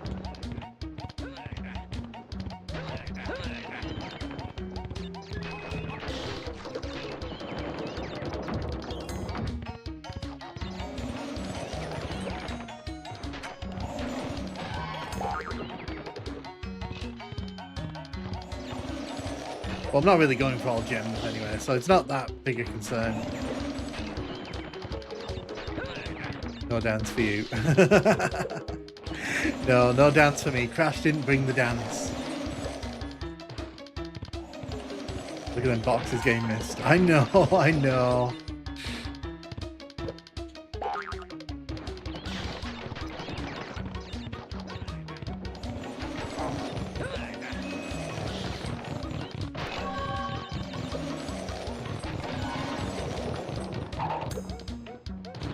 So yeah, if I push the circle button, she runs like crazy.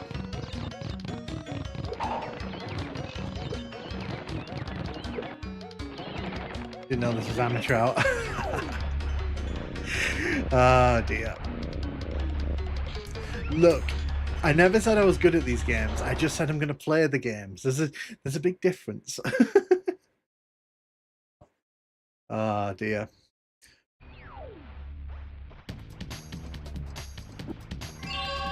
So in the remakes, I think you can play as Coco in all of this. So I think in the remakes you can jump between her and Crash whenever you want. But in this version, you kind of have to play as Crash and Coco in set levels.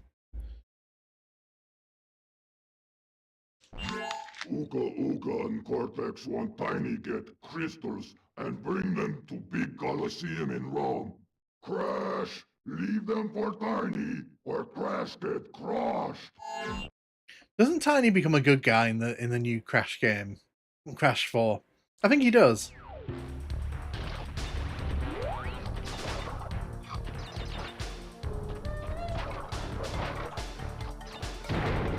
Oh yeah, of course, this is the boulder level.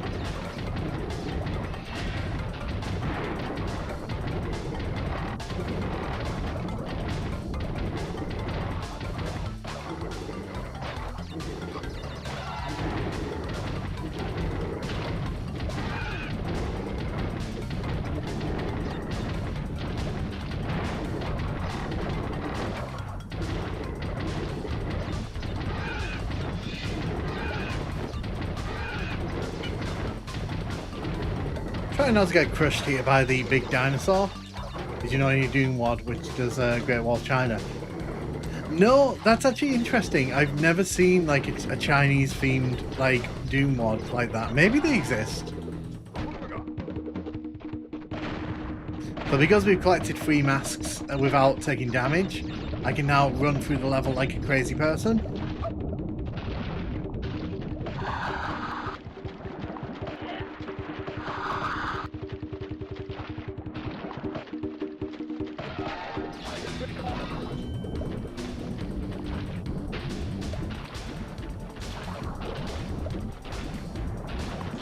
But no, I've never actually seen a Chinese themed WOD like that. Would actually be cool. Great Wall of China would make a great setting for a Doom level.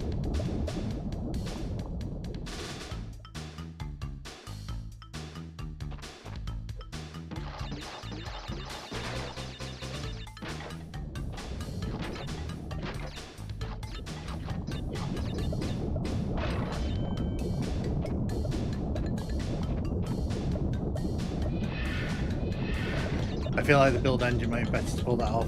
Possibly. There we go. So yeah, the game wants you to kind of crawl under here.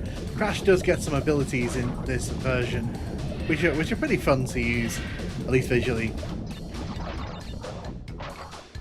You know, I'm very surprised that like they didn't do a Great Wall of China level in that 20th anniversary.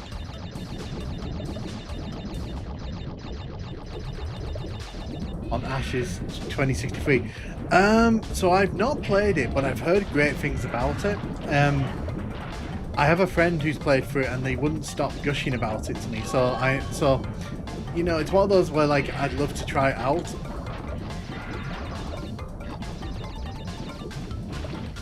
And like I said, I hear only good things about it, so it's definitely a game that's got a good reputation. I don't really play many modern games. Like I feel bad saying that, but like I mainly stick to like retro games at this point. I'm just not a fan of the modern video game industry.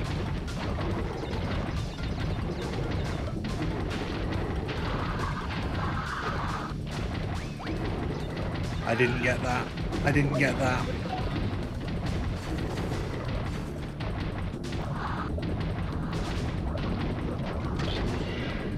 I kind of wanted that to happen because I missed one box.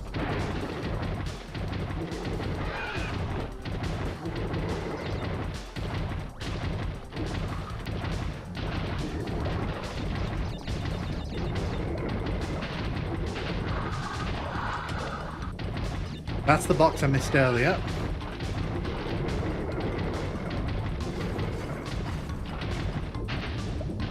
Jump. No, I messed that up. I messed that up. You exceed. Okay, you got 3 levels. You exceed expectations.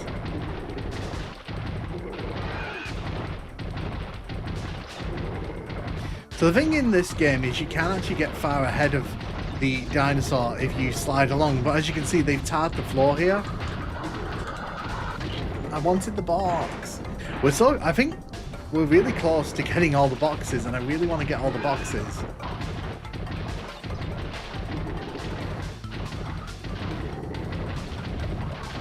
Forgot about that. Forgot about that. That's my bad. So the reason I'm jumping is because it's quicker than running through the tar, but obviously it leaves me open to that kind of situation. No! Oh, I messed that up. And it begins. I know.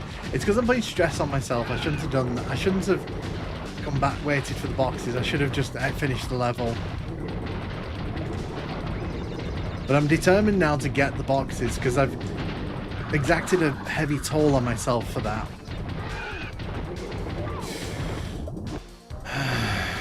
Okay. It'll be funny at the end of this when I'm missing one box and all this will have been worthless.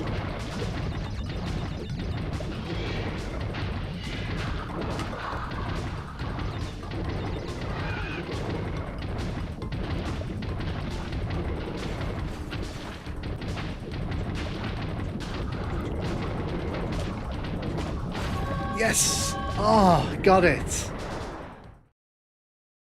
Pretty weird design. No, it's not. It's designed to catch you out because you can use the slide ability in this game to get away from things really quickly.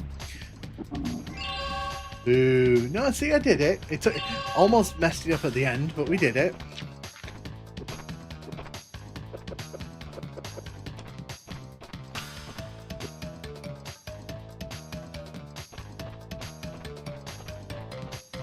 But yeah, we can't access these areas yet. We actually have to finish these levels here. And you can see when we finish the levels, we can actually do time trials. The problem with the time trials is it's not worth doing them until you unlock the abilities, because you get the sprint ability later on. Oh boy. So, I said I hated the underwater levels in Crash 3. What I really hate are the jet ski levels. These are the absolute worst, because they Coco's jet ski handles like garbage, like hot garbage.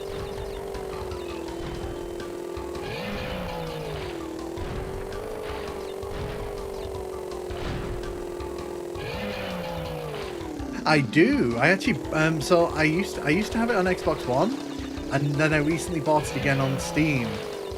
I'm gonna have a good play of them.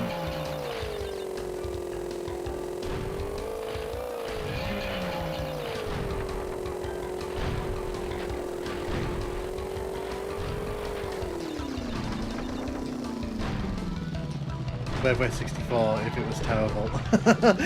Funnily enough, WaveWare 64 is currently on the wheel, so there was every chance we were going to play that, and probably will in a future stream, because it's not going to leave the wheel until like I actually, you know, it gets picked. Right. So the problem with Crash 3, in my opinion, is it tries to do a lot of things, and there's motorbike levels later on that kind of confirm this for me. They try a bit too much, and at times it kind of doesn't work. Like, they do this, they have the motorbike levels, they have the panda levels where, you know, Coco rides on the panda. Sorry, the tiger, sorry.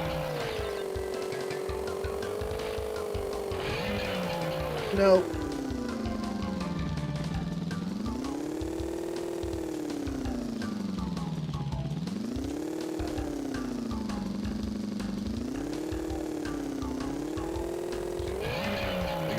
I wanted that box, I'm sorry.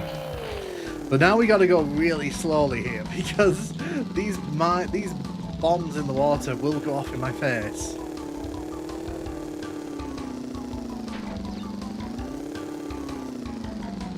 What do you think of Sonic Robots 2? So I've never played it. That's the honest answer to that. Okay, 2 more boxes. I see the 2 boxes. Okay. Calm. There we go. We got the gem. Did I get the crystal? I think I got the crystal. Why was Wave it's terrible? It's not terrible. No, Wave Race isn't terrible. No, James. They were saying if it was terrible, so they were saying Wave Race 64 was good. Don't worry. Oh, is that the So, interestingly, I'll let him talk. Coco! Store the pretty crystals! Tiny take them back in Gladiator Arena!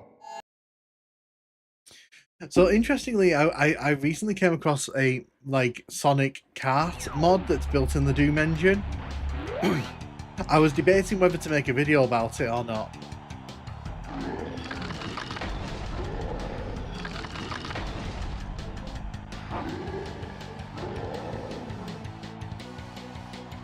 I like how Cortex just sits at the back there. Like...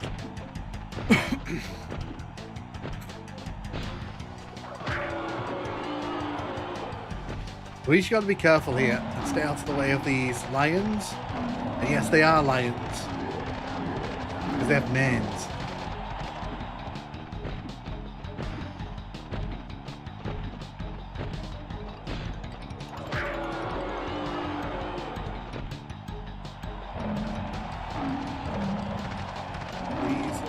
got to be careful because if you get pinned over there, for example, you can get eaten. Like, oh, almost. I jumped on that tiger's head, that lion's head there. Yeehaw! So we got the supercharged body slam for a more powerful belly flop. Press X to jump and then circle. Ring races, do it. It's good stuff. Yeah, I might do, to be honest. It looks really fun. Well done, children. By defeating Tiny, you have unlocked the gate to the next time travel area. Go back to the center of this time twister and save your progress if you wish. From there, you will see that the gate to the second time travel area is now open. I think it's the first one, Bunny. Yeah, I'll have to look into it. Because obviously, the thing is, there's Sonic games on the Doom engine, and I really want to talk about them. So it's just finding an entry point that works, because I know there's really retro ones as well.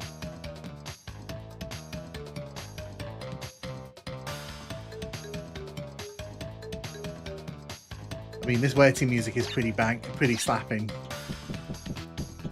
Since Godzilla's in the chat, I'm going to say God.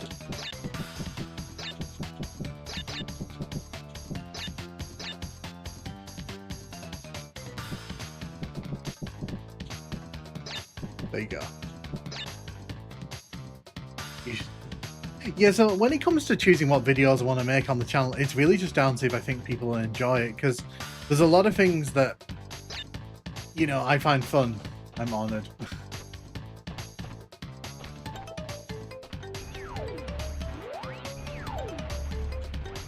So this is Gee Whiz. So what you'll find with a lot of these crash-free levels is that they follow themes. Why must you continue to be a thorn in our side? What? Where was I? Oh, Tiny was a good fellow. He hated everyone and everything, but a good heart nonetheless. Please be more reasonable with my minions next time. If there's one game I'd love to see decompiled, it's Wipeout 3 Special Edition. Nice. I used to like the Wipeout games. I remember playing one on PlayStation 1.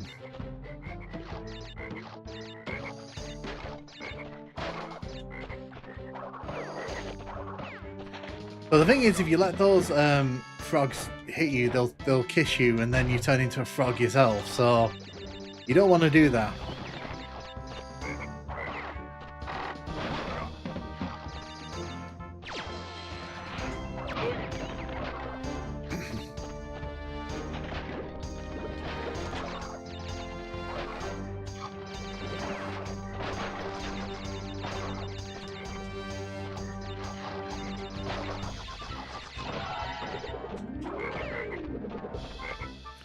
We are back into the autumn level music. We are indeed. So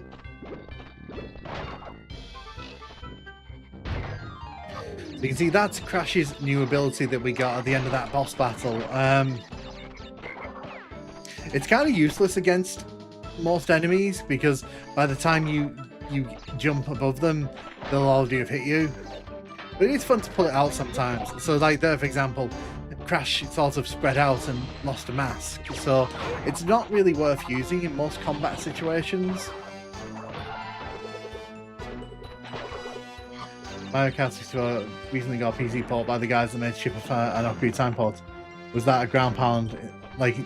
So it's kind of like a ground pound, except Crash sort of goes on to, it does a belly flop. Whereas obviously Mario uses his butt.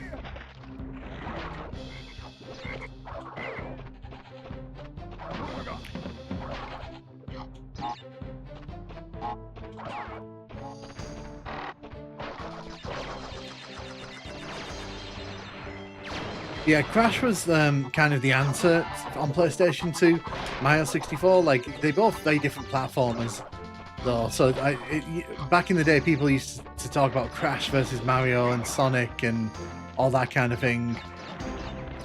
Personally, I like them both, so I never really liked taking part in that.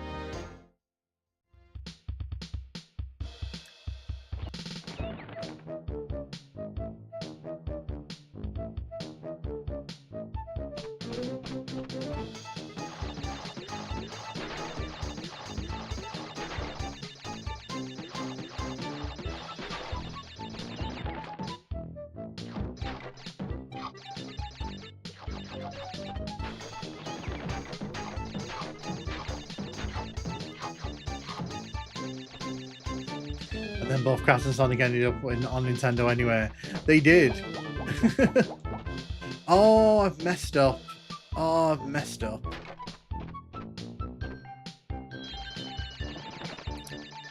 Look at those Wumpa fruit fly.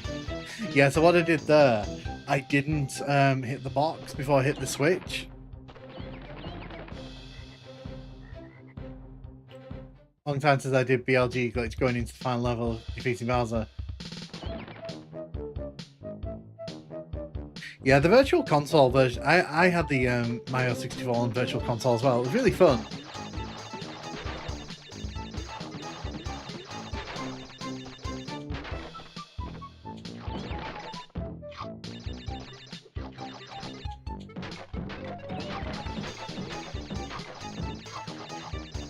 Right, so this time I will not be stupid enough to do that. I will do that.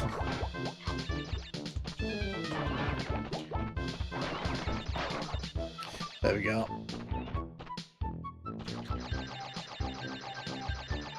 You might question why I even bothered redoing it, but the thing is, we're so close to the end of a level, and getting the gem would be pretty neat.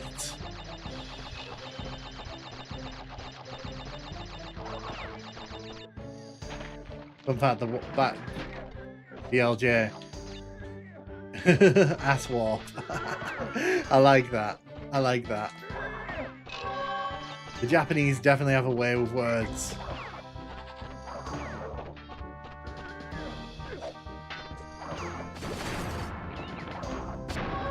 Yay, we got the gem.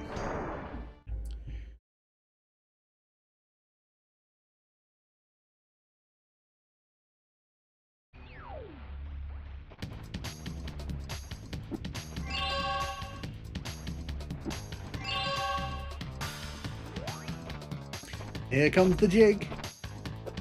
I played Spyro 1 but recently, very good. Spyro holds up really well. Crash holds up really well. Croc holds up fairly well. I'd say the only problem with Croc is that it's kind of more tanky on PlayStation 1, so the remaster is probably definitely the way to go if you want to play that in the modern times. But yeah, a lot of the platformers on PlayStation 1, really good times. Does anyone remember Gex? Gex the Lizard.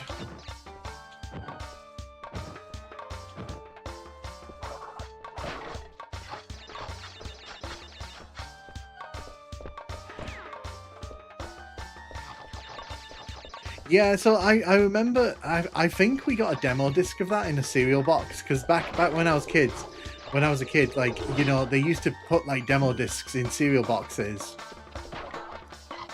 I played Underground the Gecko on PS1, very good game. I rented the N64 version of Enter the Gecko several times. Yeah, that's another one. I read that there was a remake of that coming, but I don't know if that's out yet or not.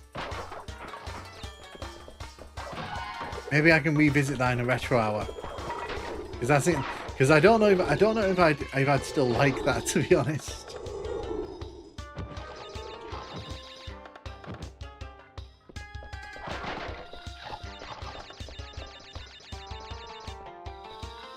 I think it's just a remaster. Fair.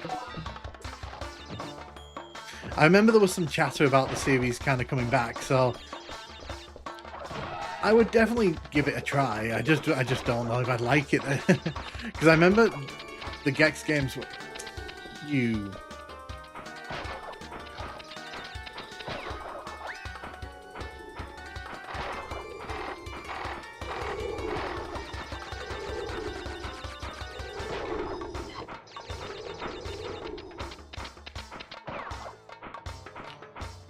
I think it looks.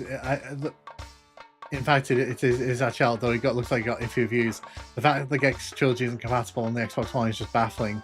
I'll just emulate the game PC. Also, I'm not even a remaster; it's emulated. Oh, boo! So for me, like, if you're gonna do that kind of thing, you need to remake it. You need to at least do a proper remake, because emulation people don't want to buy like remasters. They're just emulations. They want to have like the proper experience.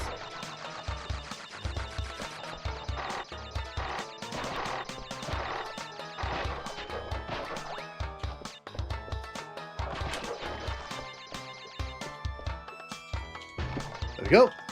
So So I couldn't reach that without the ground pound there because I messed up the order of hitting the boxes.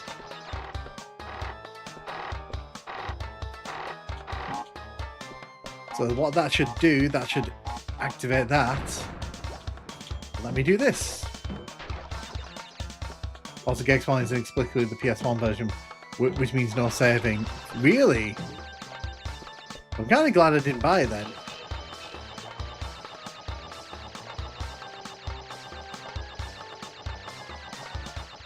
Because you hear about all these announcements for like, oh, we're going to remake this game, we're going to remaster this one, and then it's like you never hear anything about it afterwards. It's like most of them never come to pass, I don't think.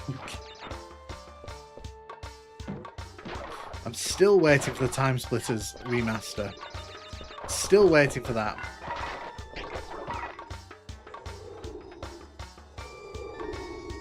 At this point, I've kind of given up on it ever, like, making a return.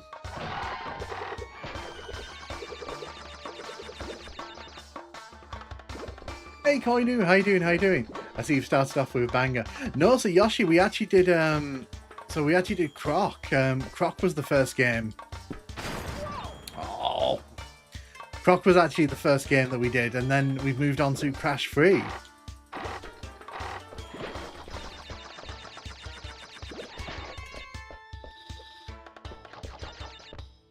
Yeah, how's everything going down there? And how you doing, Koinu?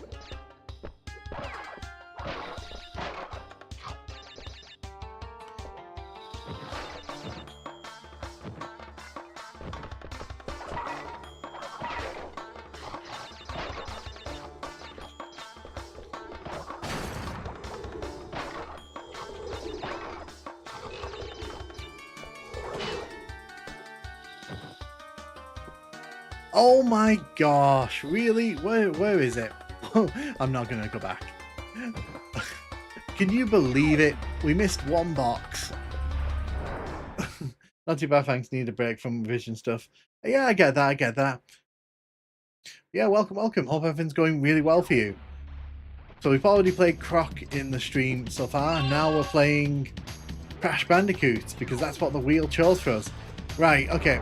Here is the first motorbike level that we were talking about. Time Splitters is great. Time Splitters is great, and it'll never get the love it deserves because they won't remaster it.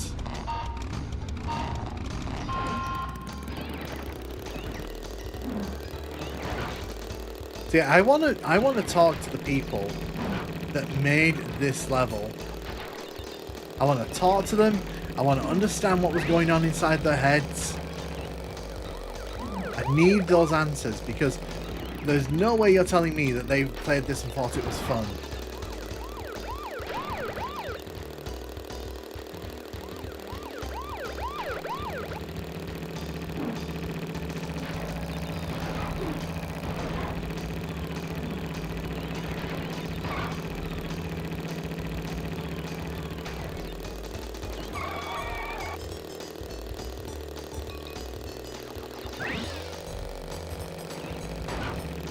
Did you just knock me into the dirt pit there, you dirty bastard? So we got the gem, which is good, but you need to finish first to get the crystal in this.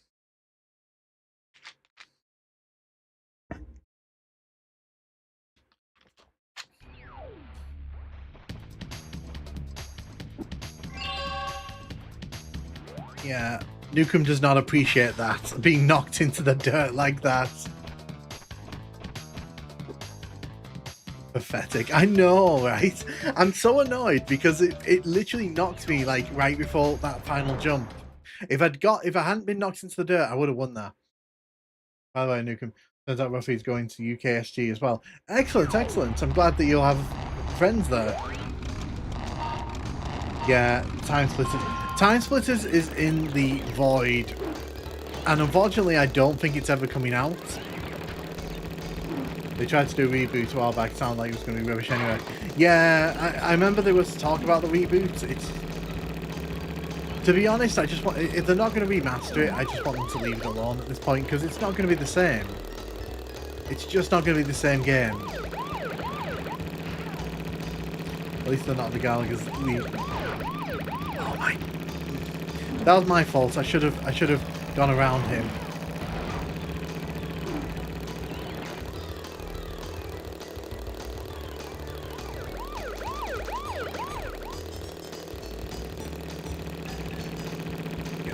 Booster. Right, so we're second here. We're almost first. Don't you? No! No! No! Oh, we passed him at the finish. Oh, just in front of the finishing line. Yes. They tried to do reboot. At least they're not Gallagher Legions games. So yeah, we got first, and that means we get the crystal, and that's all that matters. That's all that matters. In case you can't tell, I'm having a great time with Crash Free. With Croc, it was a good time. With Crash, it's a great time. So, you know, I'm enjoying this. This is fun.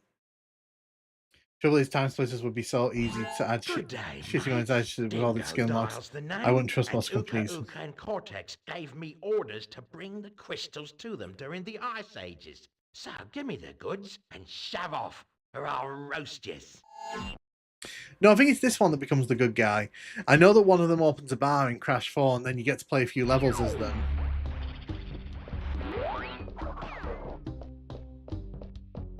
Yeah, there is lore to the Crash games, believe it or not. There is actually lore.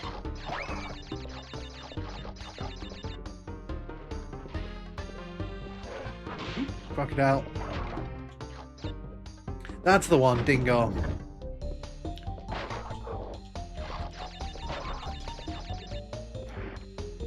But yeah, so far I'm really enjoying this. I'm glad that I brought Retro Roulette back. Don't get me wrong, love playing Doom and like first-person shooters, but sometimes it's just really nice to kind of put on a random retro game and just have a good time.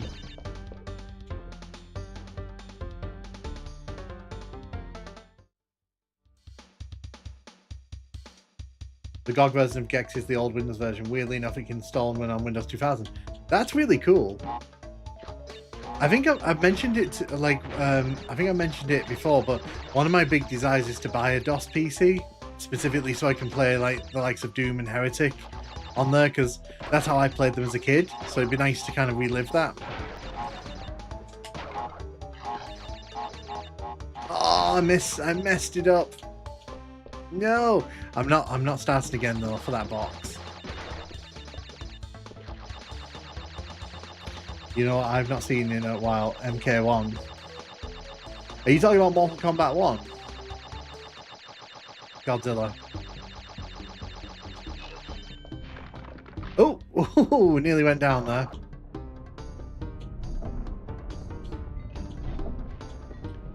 No, the shooter from PS1. Oh, you mean MDK? They did because if it's MDK you're talking about, they did MDK 1, which was really good. I've got that on Steam, and then they did MDK 2, which a lot of people prefer.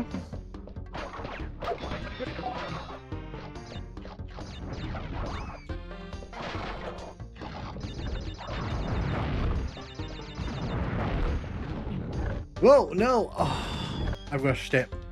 I rushed it and fell into the bottomless pit.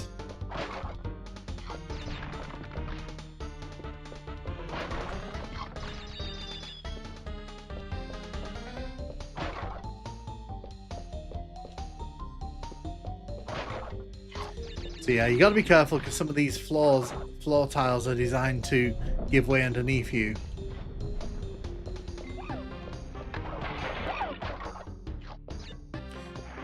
Yeah, MDK, because we had that at one point, didn't we, when we were kids? We had that on PS1, I think, at some point. It's a really good game. Very underrated. I think there's a remaster somewhere as well. So, I mean, it's one of those games that got one. Mortal Kombat 1, are you referring to? No, they were referring to MDK on PS1. Late 90s Windows games really are luck of the draws to whether they work nicely. Even GOG versions of stuff's had trouble with. Yeah, and that's the unfortunate thing with like the modern gaming. Not to be confused with Mortal Kombat. Well, you know, it's like Doom. If I said Doom to you, do you think of the original 1993 one, or do you think of the 2016 one? I will never understand why we as a society stopped numbering things and just started going Doom, Mortal Kombat 1, with Xbox One. Yeah, I'm not a big fan of Mortal Kombat. I've never.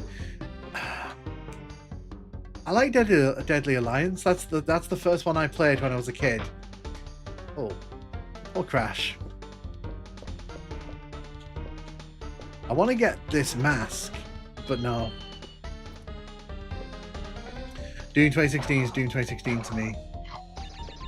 Doom 2 as in not to be confused with Doom or Doom film.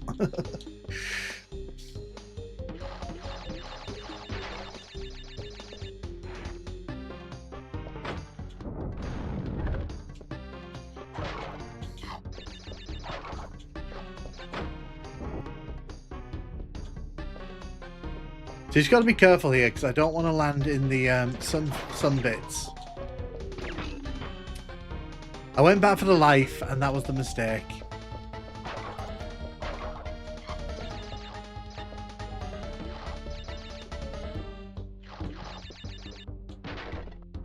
I had someone in my comments the other day telling me off because to them Classic Doom wasn't No Rest for the Living, and I was like, but it is Classic Doom because it's not the new Doom. It's either New Doom or Classic Doom. Which one do you want? And they got really weird about it, and I was a bit like, ugh.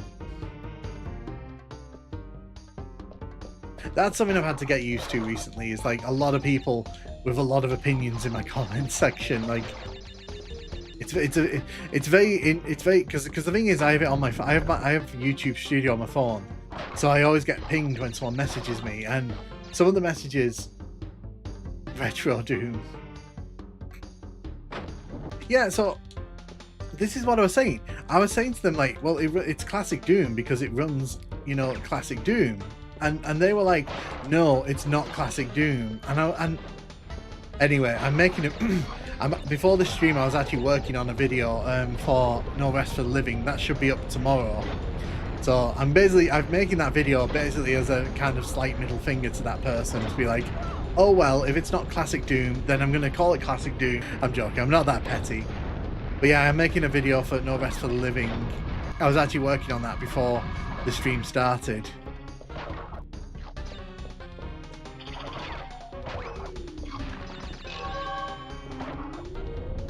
I've done all the voiceover for it. I've got the clips, but I've not put everything together on the timeline, so it's one of those things where like I ran out of time today. We weren't even close, were we? We weren't even close. So that's kind of my thing on it. Classic. I in my videos I always say Classic Doom because I don't want someone coming in going, well, Doom is 2016 and onwards, and it's like that's why I try to say Classic Doom, because when I say Classic Doom, you know what I mean. It's the old Doom. It's not the new Doom. It's Midnight Run, but it is Classic Doom. It is Classic Doom. This is what I'm saying, like, and this is what I'm saying to you, like, I've had to kind of get used to, because obviously the YouTube channel's grown pretty quickly in the last like month and a bit.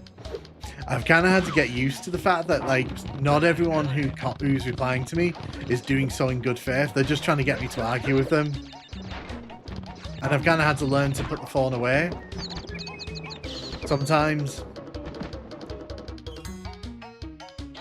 The rest of the living situation are all crafting, therefore it's Classic Doom. Yeah, exactly. Like, I'm glad you all get it. I'm glad it wasn't just me kind of like having a moment, because it's just crazy to me, because I don't know.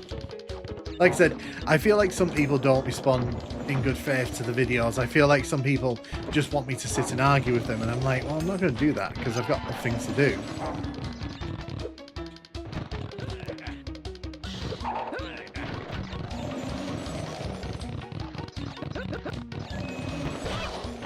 Oh, we were so close to the checkpoint.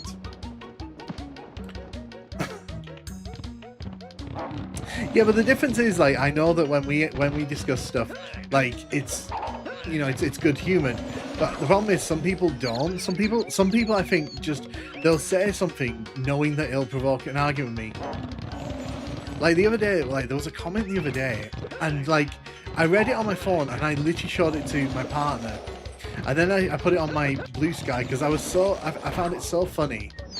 They were like, "Oh, I see you've put up some membership videos recently, so so that's going to be a do not recommend for me, buddy." And it was like, okay, like I mean, some people like are so weird. That's like on Sonic Mania, a classic Sonic game. I'd say even fancy GZ mods are classic Doom unless they're total conversion. Sorry, I wasn't even looking at the screen then. We just kind of crashed into something.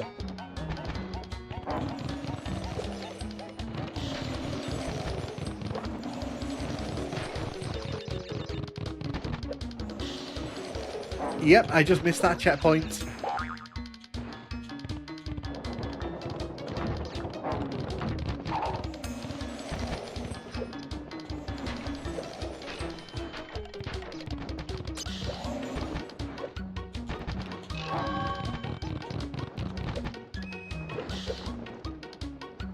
Just don't do a video about whether Doom 3D or not. That topic never goes well. I was never planning to do a video about that because do you have membership videos? And also, why does it matter if you do or not? So this was my thought on it. It was like, I'm not being funny, like, but since the start of July, I've uploaded like, is it 15 videos? Like, that people can see across the channel. And it's like, to me, it's like, does it matter if I put 1 or 2 for members? Does it offend you that much? It's like, okay, I guess. Right. Now you've gone and done it. Them crystals are mine. I think the 3DO is underrated. I think it's underrated, but I also think it was just poorly conceived. But it does have some great games on it. Just do a video about how great I am at Doom. You're Heretic. Like, you were always better at Heretic.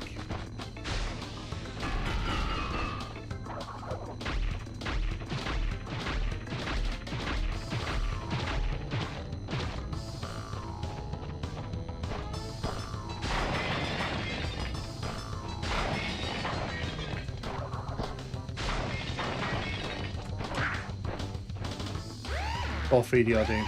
So yeah, 3DO Doom was rubbish, but like 3DO Wolfenstein's pretty baller, to be honest. It's a great game.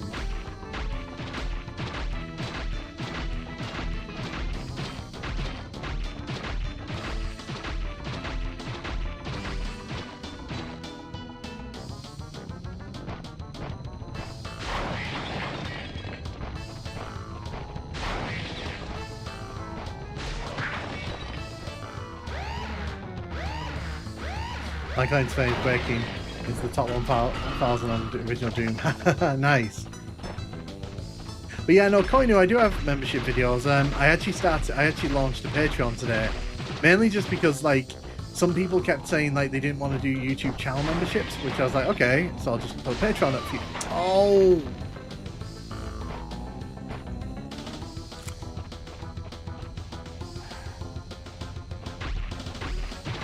That would actually be really cool, Bunny.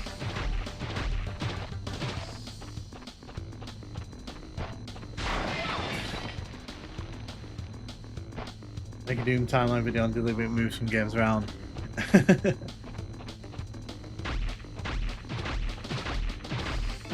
I don't know if I'd want to do a video like that because I just know people wouldn't see the humor in it. But then again, like,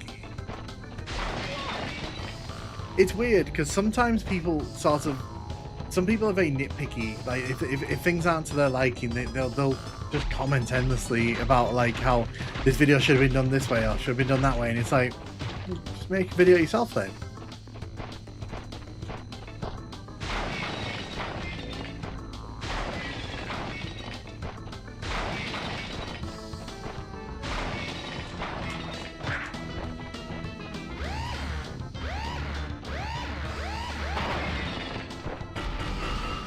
I had some neat stuff. Actually, for Saturn Quake is leagued better than Saturn Doom. It is very funny, to be fair.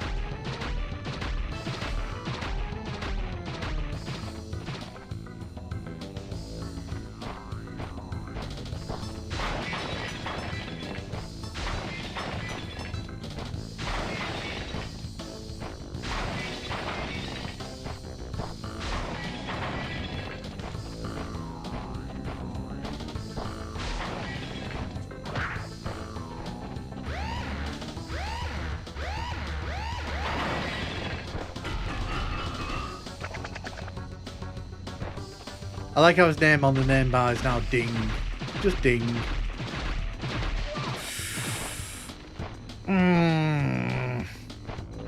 I went too soon there.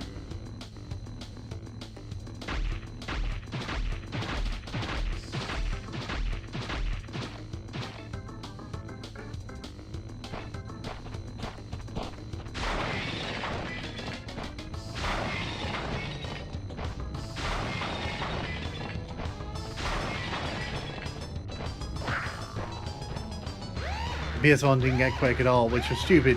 They got an amazing Quake 2 port. Yeah, very true. Just goes to show how much of a technical marvel Saturn Quake is. Yeah, it is.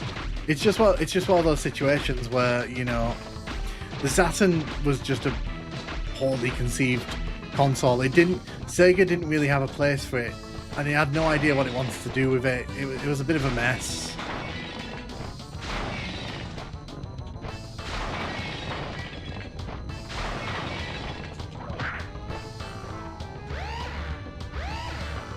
At least the N64 got Quake. That's the version of Quake I played most when I was a kid. So when I think of Quake, I usually think of the N64 version.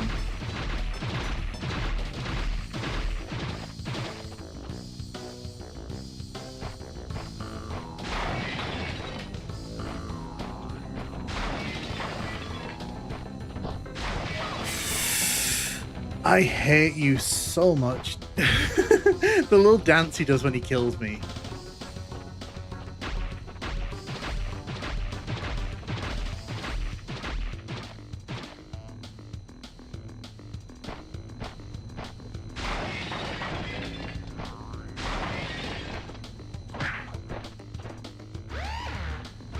Oh, I nearly didn't get out of there then. They're working on PS1 Portal on Unreal. It actually looked good, but it got cancelled. I guess a bit technically too ambitious. Quite possibly. I mean, at this point, I think Unreal fans would take anything from Unreal.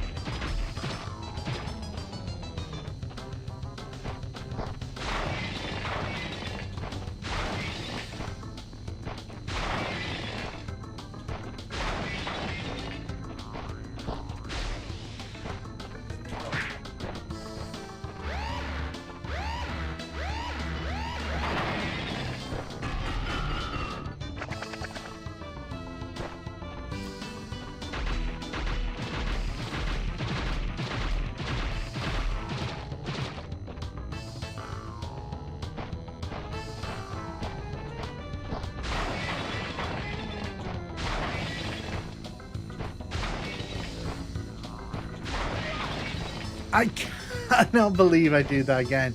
I'm in the case, at least. In that case, what do you think of Quake 64? I thought it was well done, and it kind of makes me wish that they'd done something similar with PS1 Doom. In the remasters of that when they released it last year.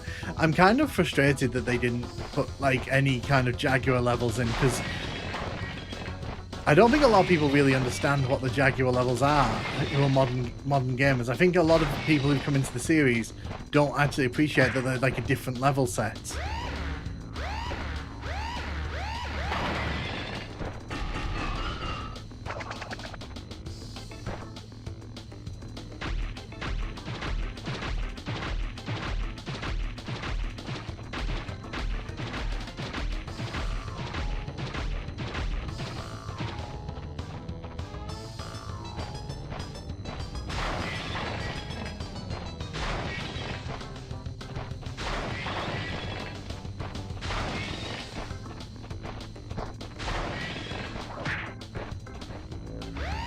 Yeah, PS1 is wildly different from Real Doom in some cases.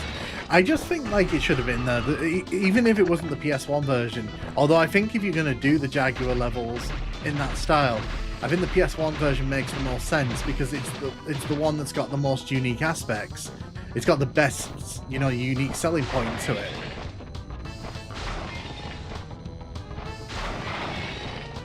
Right, did it finally.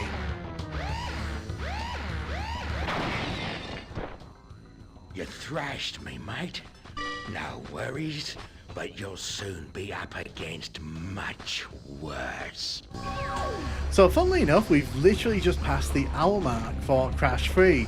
And much like with Croc, I'm enjoying the vibes here. So I feel like we should continue. I think that, truth be told, we've had 2 good games today, and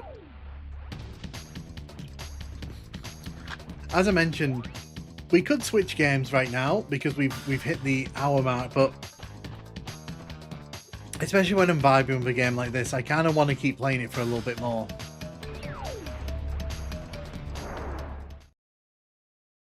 So we'll keep going, I think.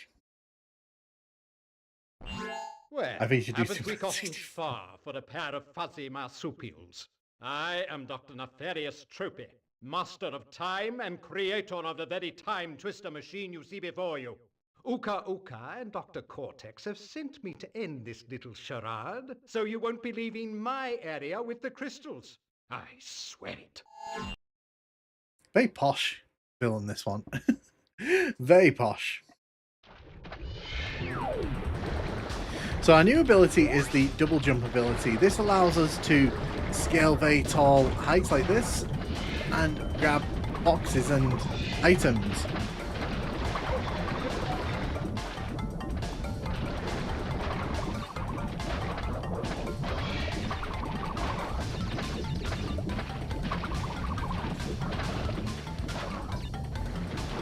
You don't get the double shotty belong in PS1 Doom anyway, right? You don't, because you only get it in the secret level, which is right before the final level. But if you use the all weapons cheat, you can. So you can technically get it, but you just have to cheat to get it.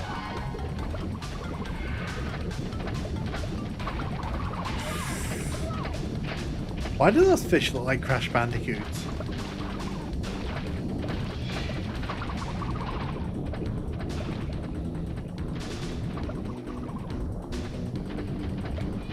I mean, my one's always been Duke Nukem because I always felt I was a huge fan of Duke Nukem and Doom back in the day, so I would definitely want that. But then again, like that implies that someone would do something with the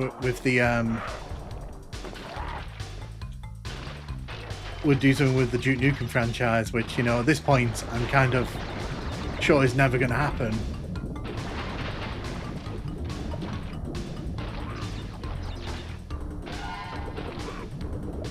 Maybe even include the GBA Death Mod. See, that's what I'm saying. Like, I feel that the modern remasters should contain all of the stuff that they can, and they don't. So for me, it's like it's not a complete collection.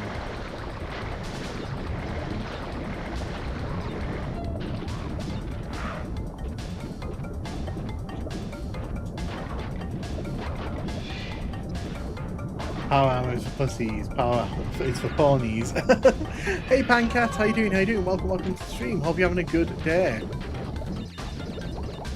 We are currently playing through Crash Free. We did Croc originally, and now we are on for some Crash Free.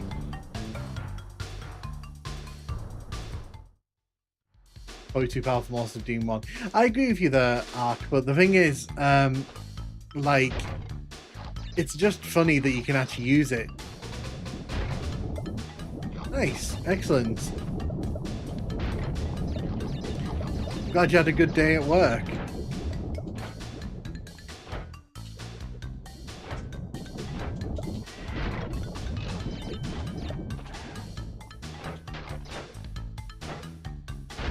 I like that it's telling us what to do here, even though I already know what to do.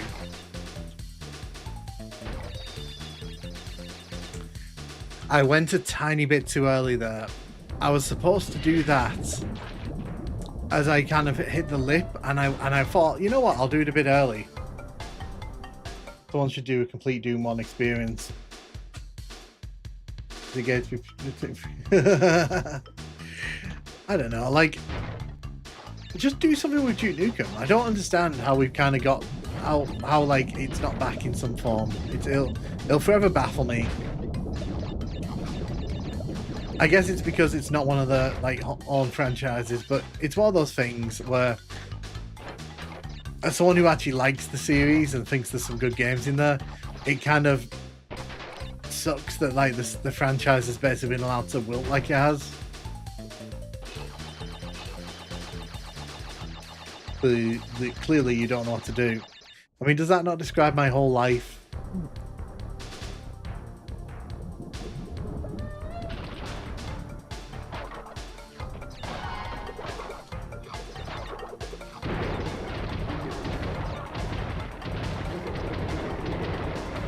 No, I pressed the wrong button. I pressed the wrong button. That was not meant to happen.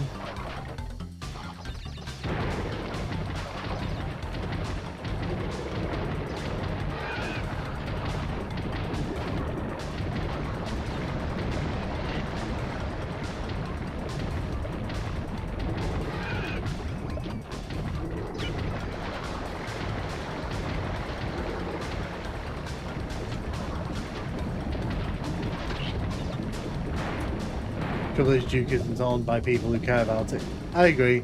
I like having all the Ultimate Doom, but also the console exclusive maps. Debatable. I might do that at some point. You know, I might go and get the PS1 levels and just stick them into Ultimate Doom, and that's something I should do.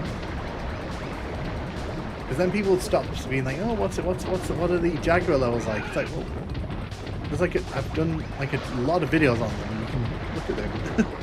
it's frustrating sometimes because like you can tell when someone's just found the channel because they'll go, oh, you should do this video, and I'm like, I did it like 6 months ago. I'm not trying to. Sometimes it can be very frustrating reading YouTube comments.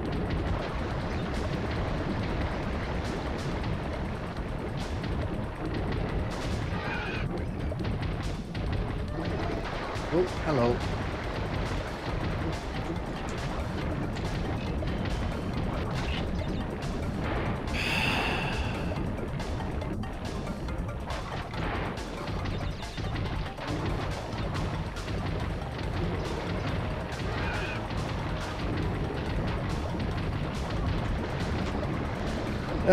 No, that's bad. That's really bad.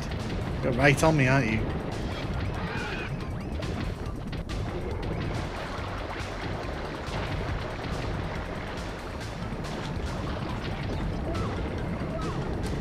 It'd have to be the Jaguar variants and the exclusive maps. It's not a bad video. It's not a bad video idea, that though. I don't think. I think that's definitely something I can look at doing in the future because I want to do another remastered video because people love the Doom 2 in Doom. Sorry, Doom 1 in Doom 2, but you know it's kind of hard to come up with interesting ideas that haven't already been done.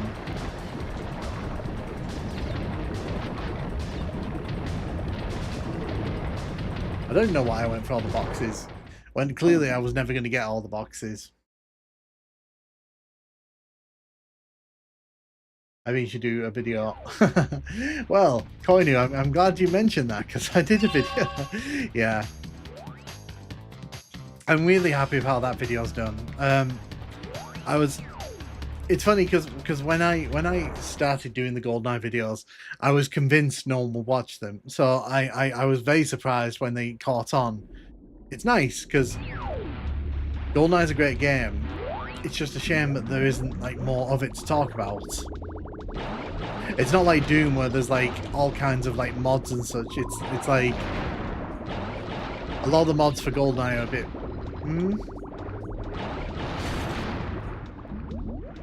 That didn't go well, did it?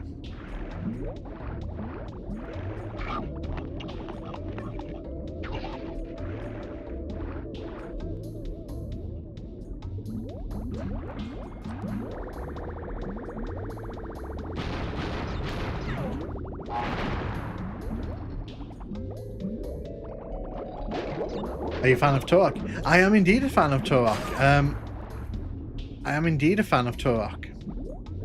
I think of Doom 1 Lost Levels. That's a really good idea, actually. Because when you think about, like, how would you package, like, how would you package a sort of thing like that? I think that's actually a really clever way of doing it. Interesting. I'll try and... If I do end up doing a video on that, you're welcome to put in the comments that to steal half credit. Although I don't know if I would, because the problem is getting the Jaguar versions of the levels and getting them converted into PC format. That's a bit of a pain.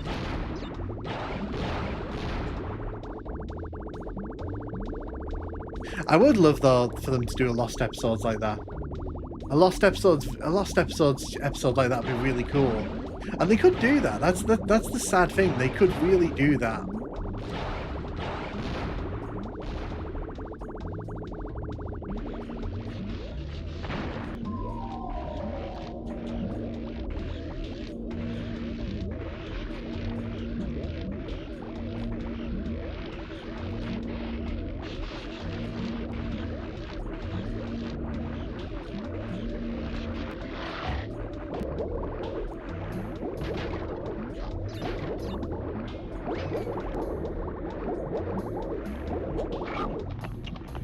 Well, I just became lunch. But yeah, I'm a big fan of Turok. That was one of the first games I ever got on Nintendo 64.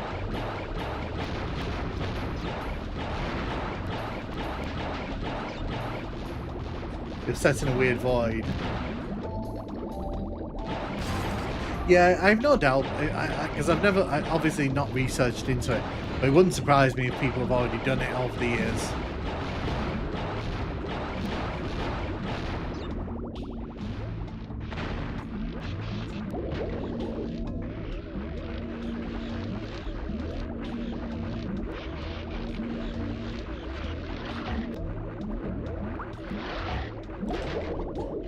Don't get eaten by the shark this time, Crash. Okay.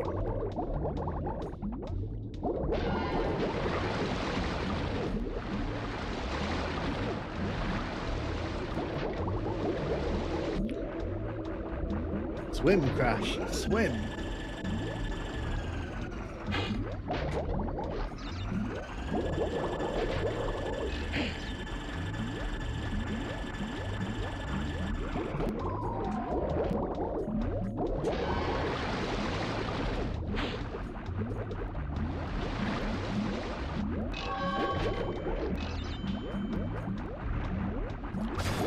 Didn't mean to do that. That was a bad mistake.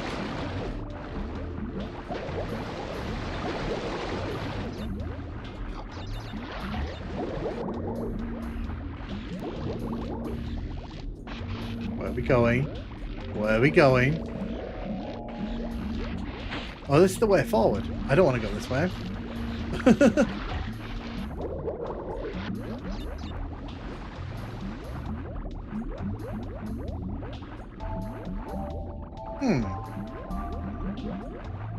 Interesting.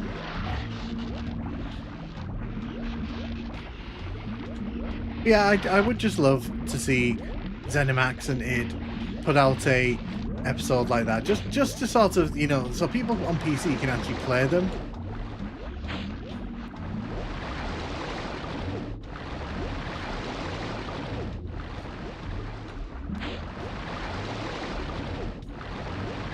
Okay, so clearly we're not supposed to go near this vortex.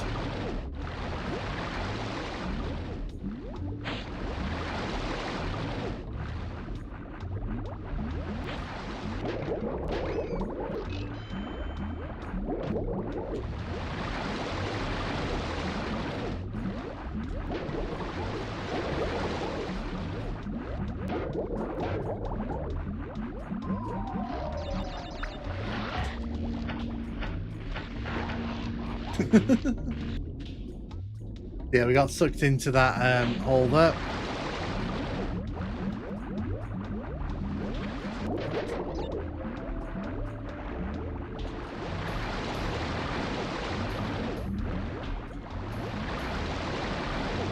I would tell you to play through Legacy of Rust, but I don't hear you. I played through once. When it came out, I played through it. It wasn't to my liking, but I appreciated the effort.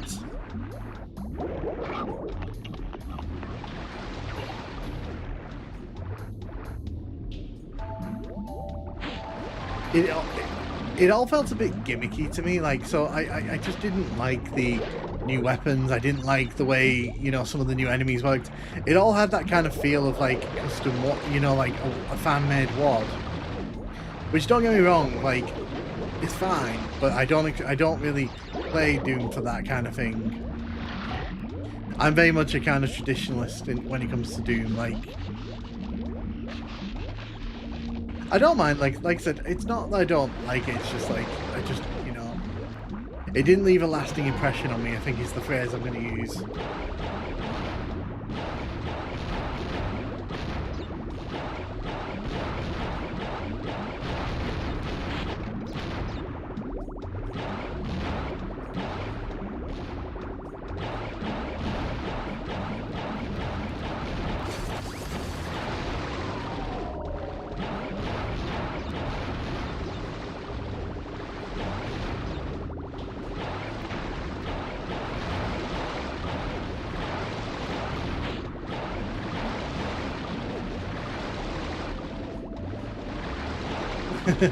They started off saying they wanted to do some really cool things, and then suddenly they decided they hated Doom.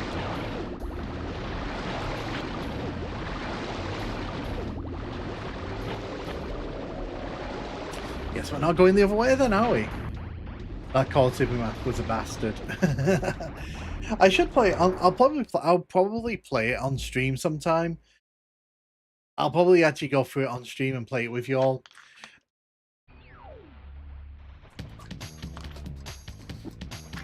Because I think the thing for me, I also want to do some multiplayer streams with you all. So these are things I'm kind of looking at for the future. Let's have Chasm-esque platforms combined with enemies that shoot long. So, you pesky little rats aren't going to back off, eh? Just to continue to gather crystals and see what I do. Spoilers, they do nothing. I'm playing Super Mario Sunshine. Super Mario Sunshine is good fun. It's a good time. I know it gets hated on, but that's probably in my favourite Mario games.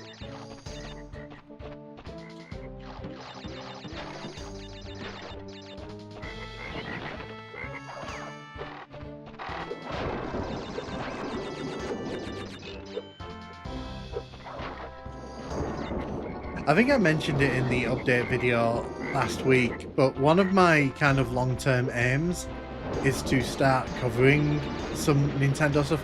Not a lot of Nintendo stuff, just some Nintendo stuff, and Mario Sunshine's definitely on the radar with that, because I would love to do like a full, like, 2-hour-long discussion about that game. There's a lot to talk about with Mario Sunshine.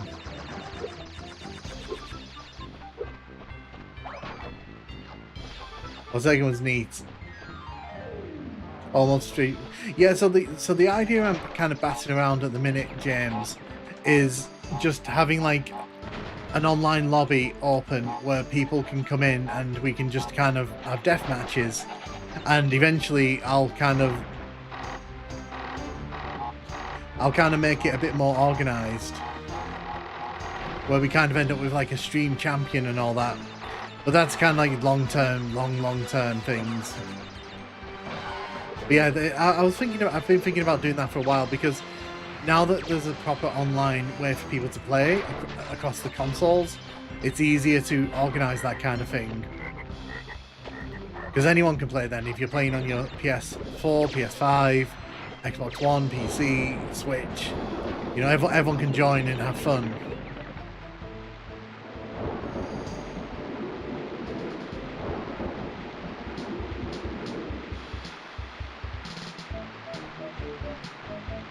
Because for me, it's all about just having fun and ease of access for people.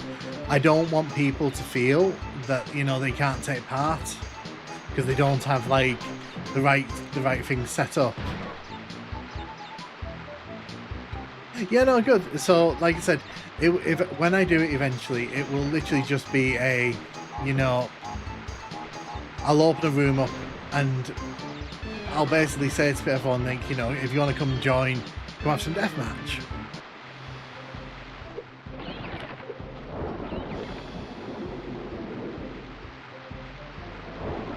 And like I said, it'll be fun as well, like, because eventually, like, if it gets organized enough, we can have like league nights, we can have like fun nights, we can make it a whole thing.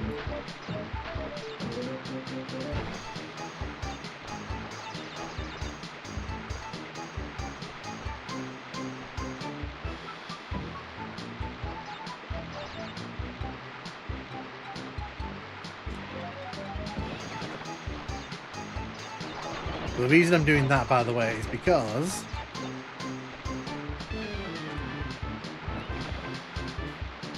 I want to get these boxes here.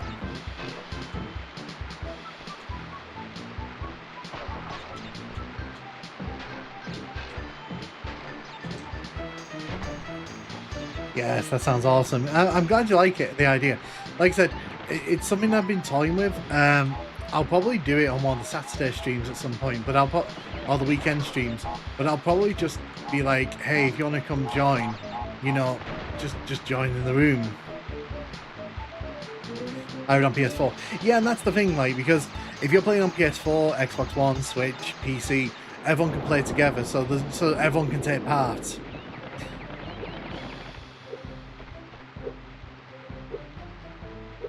I think it is crossplay, isn't it? I'll have to look into it, but like I'm pretty sure it's crossplay.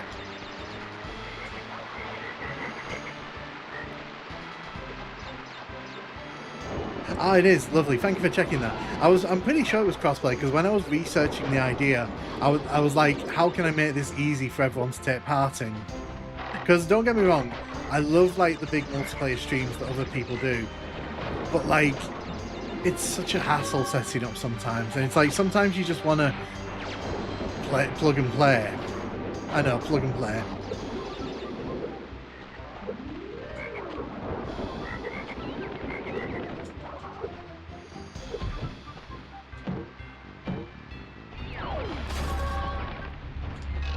Got ourselves a gem.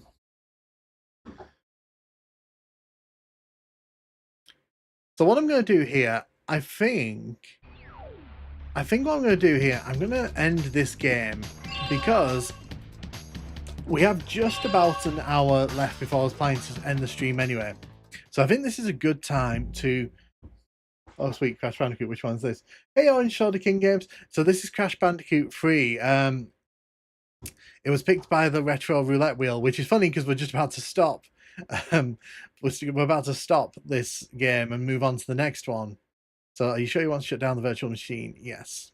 So let's head back to the Retro Roulette screen. So as you can see, there are still plenty of games here. So this will be the last game of this stream. As DM maps, I'll join in a Friday stream. So yeah, tonight we've already played Croc. We've just played Crash Bandicoot 3. Excellent games. Will that continue? Yay or nay?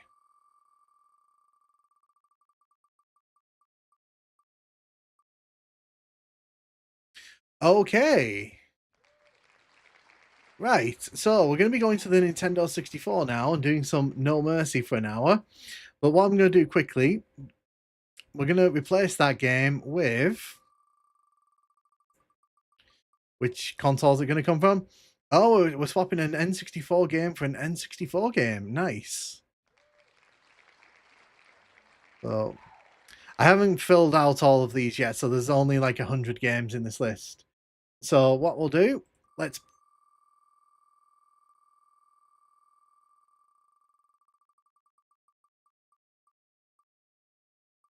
NBA Live 99. Oh my god. Oh my god. As if. I don't like basketball games, so that's going to be...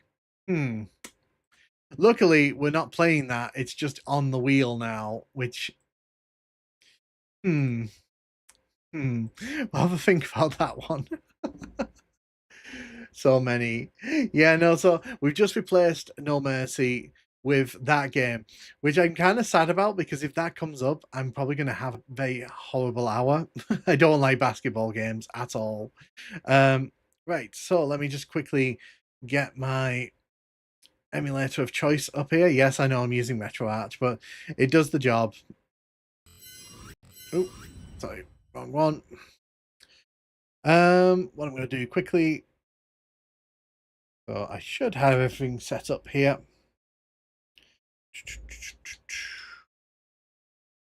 Yep, we do. All I need to do is go and find the load content in the G drive. No. Where did I put the ROMs? I forget. Honestly, forgotten where I put the ROMs. It's been that long since I kind of went in games. There we go. ROMs. Let's go for the USA one.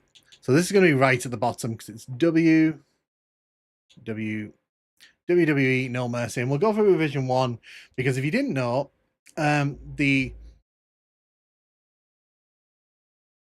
original revision of WWF No Mercy on N64 had a horrible, crippling bug that would delete people's save games entirely. So yeah, No Mercy came out in 2000 on the Nintendo 64.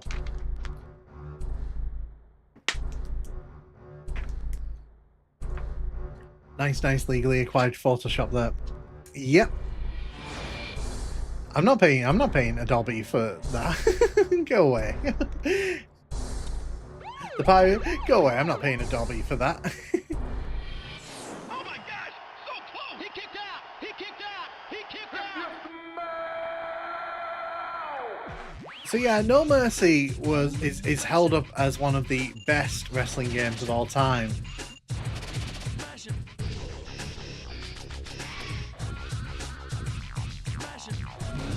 And it's got this really flashy intro here.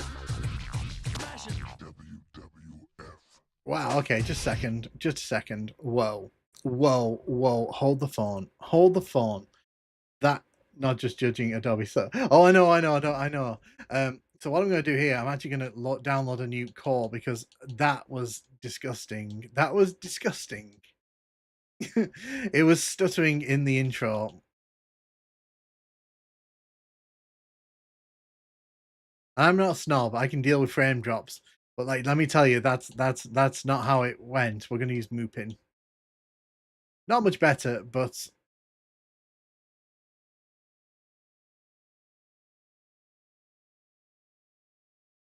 there we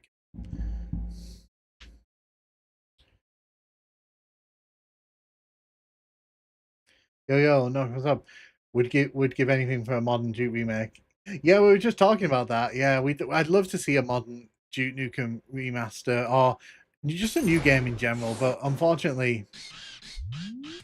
So this is No Mercy on the Nintendo 64. If you've never played it, this was kind of riding the coattails of the pro wrestling hype train that came at the end of the 1990s, early 2000s. This one's particularly noteworthy because not only has it got all these match types, it's also got probably one of the best championship modes. Basically, this acts as the career mode, and you basically have to progress through all these storylines. They kind of intermingle, so you can lose matches and the story continues on. It's actually very kind of in-depth for what it is. I'd ever do a better job than Gearbox, that's for sure. You also get all of these wrestlers, and all of these are pretty much retired at this point. Some of them are not with us anymore. But, you know, you can, if you want, go after the WWE Championship with a woman.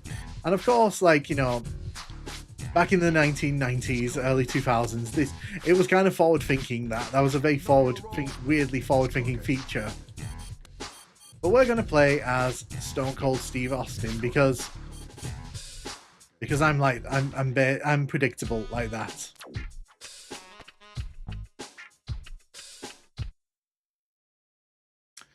So this sees us, there will be a qualifying match for the Royal Rumble. Take Two Interactive and Gearbox software would be better off having Rockstar make the next Duke Nukem. I mean, I think anyone other than Gearbox. I don't trust Gearbox. I don't trust Gearbox with the franchise. So we're trying to win the WWF Championship here. Now, these are the rules of the match. What's interesting is that in North American wrestling, 20 counts isn't a thing. It's always 10 counts. So There are no set requirements to clear this match. The story will progress whether you win or lose. However, the story will change accordingly. That's what I was telling you about earlier on. It's cooking. So, this is Nintendo 64 video footage in all of its glory. Look at it in its low res, awful state. Yeah. Who Randy? Yeah, I don't. Now I'm gonna have to de-rust myself here because it's been a while since I've played this game. So a lot of people hold this game up as like one of the greatest of all time for wrestling games, and I get why. It's very easy to pick up and play.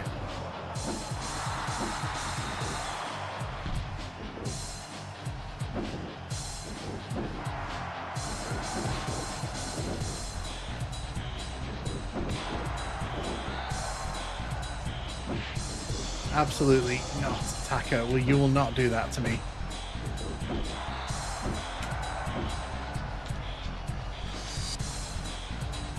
There's a pile driver. You wouldn't see that in modern wrestling. But yeah, tonight we've played some Croc, we've played some Crash Bandicoot, and while he's out there, I'm going to try and figure out how to run. There we go. Oh no, I forgot that like the run button C down. We got Doom sound for.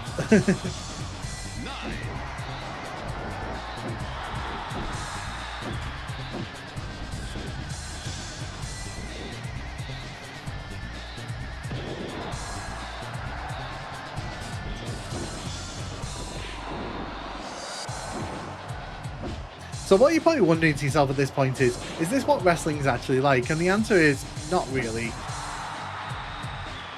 So this is based actually, so this was made by a Japanese developer, and it's based more on Japanese wrestling. It's not really an American style wrestling, which is why everything's a bit more technical.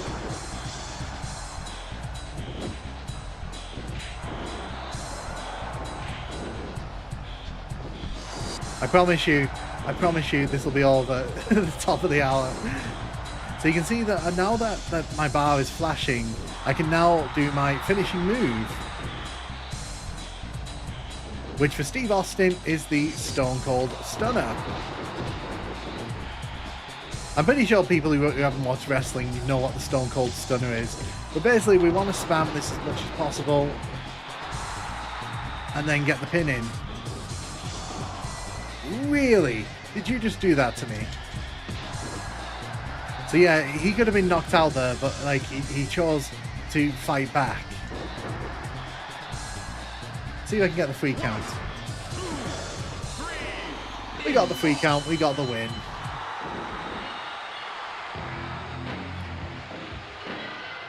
So as mentioned, this game is generally held up as one of the best wrestling games of all time. Might not look it, but like if this got a remaster, it would sell like hotcakes.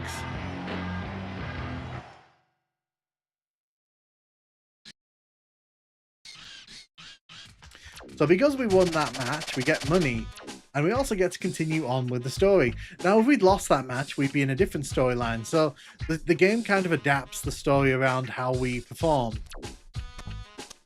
I had enough skill into wrestling to have heard of the Stone Cold Stunner at least. Yeah, I feel like Steve Austin was that level of popular in the late 90s, early 2000s that you couldn't really escape his name. Also, I just want you all to appreciate Triple H's face here. That is a thing of N64 beauty. You only get to face me at WrestleMania if you're the last one in the ring.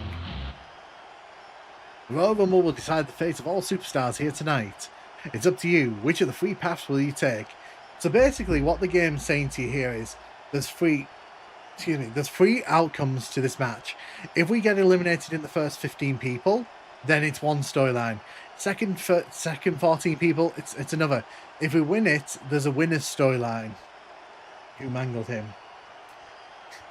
Well, no, it just kind of looks like a prune face. He looks like he's kind of been in the shower for way too long. If you're not familiar with the Royal Rumble, basically there are multiple people in the ring. You've got to get them out of the ring by knocking them over the top rope. This now, depending on how long I last here, this could either be really quick or it could be over really, like, we could be here for a full hour.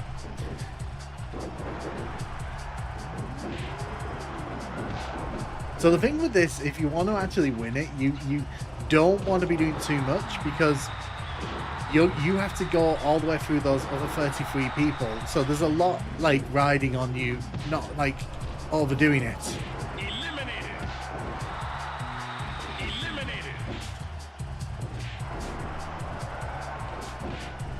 So what I want to do here, I want to clear the ring. Because if I can clear the ring, I can basically control. I like, by the way, that Taka, we beat Taka to get into this match, and here he is.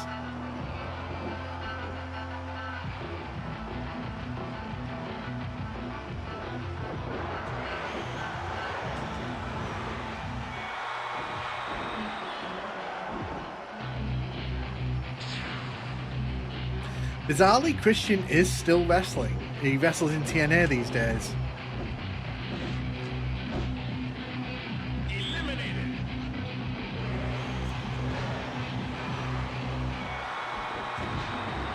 So yeah, the aim here is if you want to win the match, you actually need to keep the ring clear. SA Rios was definitely a thing for like 10 seconds in WWF.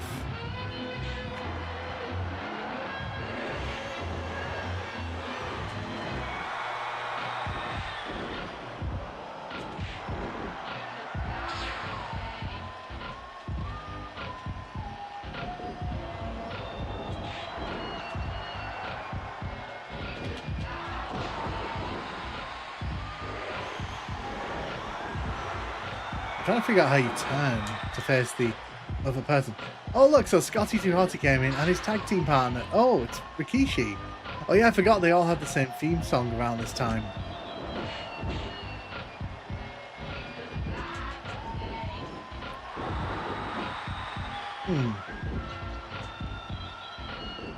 So yeah, you can be double teamed in this game, as you're finding out here.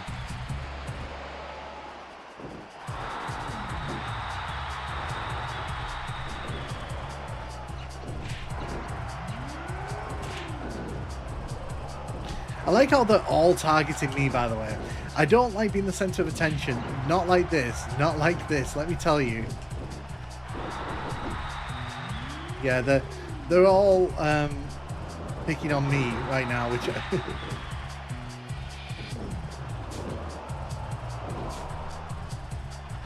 I just want to figure out how to turn to face someone else. That's all I want right now. That's all I'm trying to figure out. Okay, so you need to use the C stick. Right, okay. Okay, now we can start eliminating people again.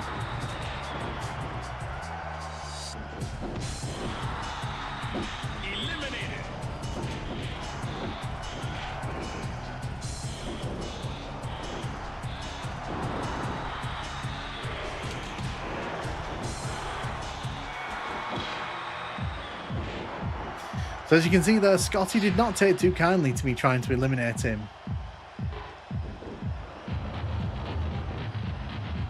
Which is kind of unfortunate because Scotty's kind of building up momentum and I don't want to be the one to deal with that.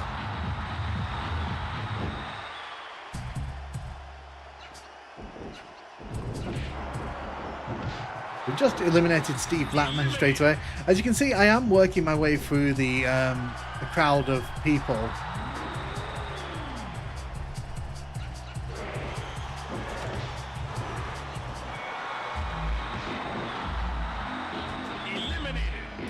So we get rid of one big guy and another one comes running right in.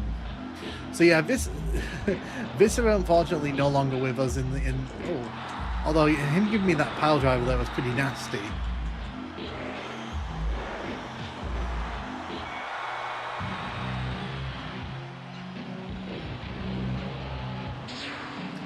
So this is the big boss man, another one who's no longer with us.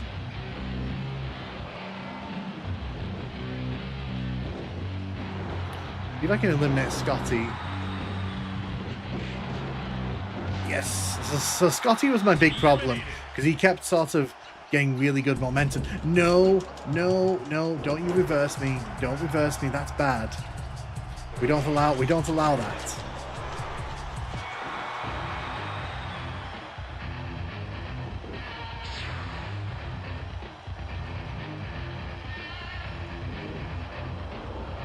Okay, I'm being double teamed here again.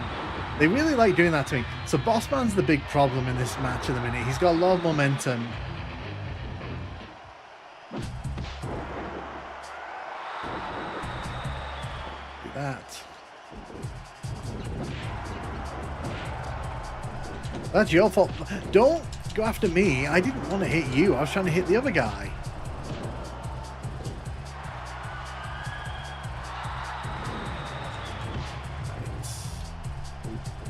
I'm going to get rid of you before you're a problem.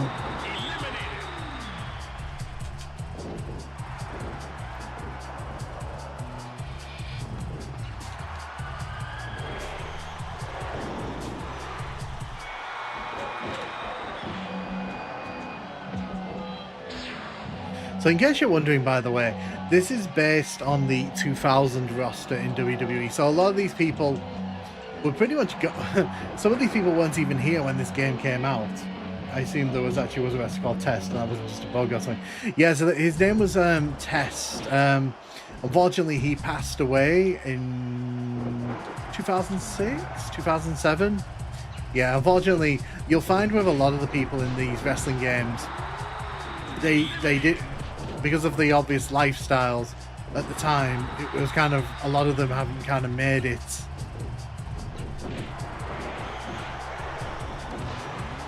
But yeah, Test was a okay wrestler. He wasn't a particularly great one. Dean Malenko was considered one of the greatest technical wrestlers in the world, and WWE, when he came in, gave him a mop and made him carry it around and call it Moppy. So yeah, yeah. So I mean, WWE likes to do that with some people.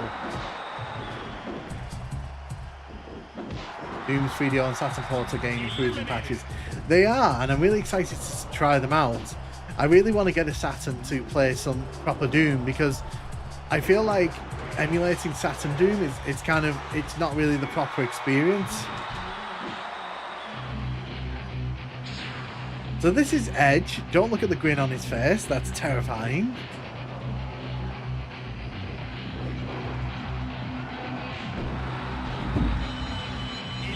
Okay, it's over. It's over. Well, that came quickly, didn't it? And just like that, the match is over. And I get nothing. I don't even get pennies. Oh, I agree, Godzo. That was hilarious. That was funny. You finally get your chance to face Angle and Benoit tonight. How do you feel about this match? Yes, this is what counted as cutscenes back in the day, guys. Ladies and gentlemen, this was like early 2000s cutscenes on the N64. I'll do everything in my power to end this once and for all. Angle, Benoit.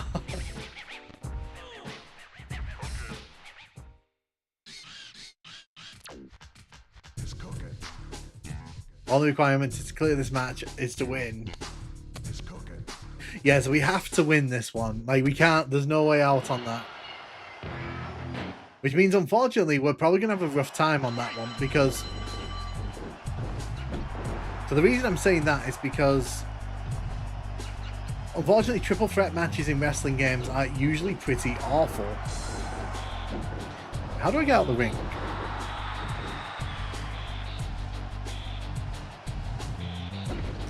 I'm just over here trying to figure out how to get out of the ring.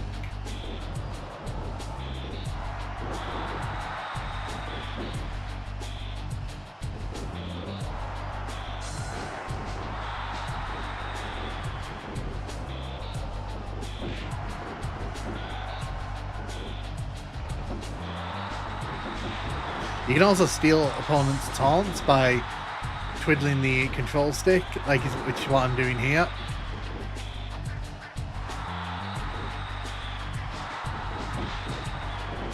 I like how I'm just stood here taunting while these two are having a proper match.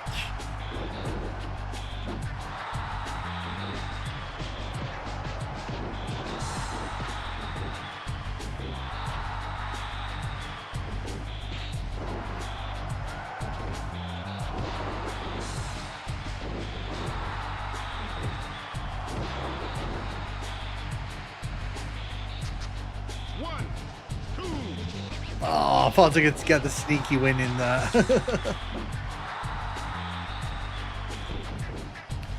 I just ruined their little technical showpiece they were putting together.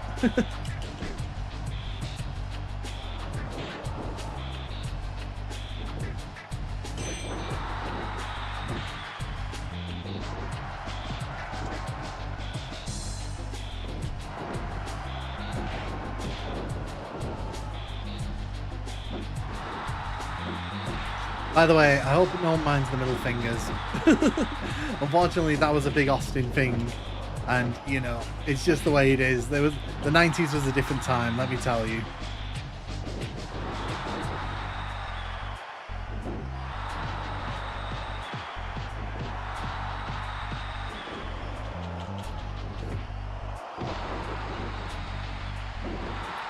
No, you will not be doing anything of the sort.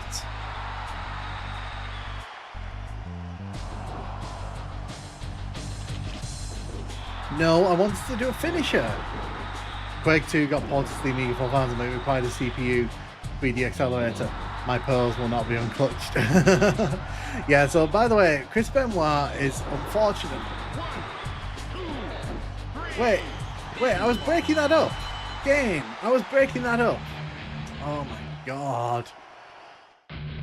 I think I had to be targeting Benoit, who was doing the pin. So we're going to get told off here by the game. Mission failed. Okay. I did all the heavy work there, Godzilla. I don't know why you're laughing. I don't know why you're laughing.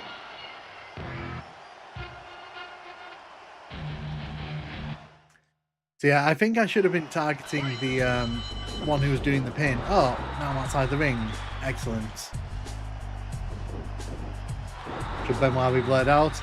I mean, I would. Considering what he did, probably. I would blur him out. For those who don't know, by the way, Chris Benoit was very, very, very, very, very bad. Yeah, he did some very bad things.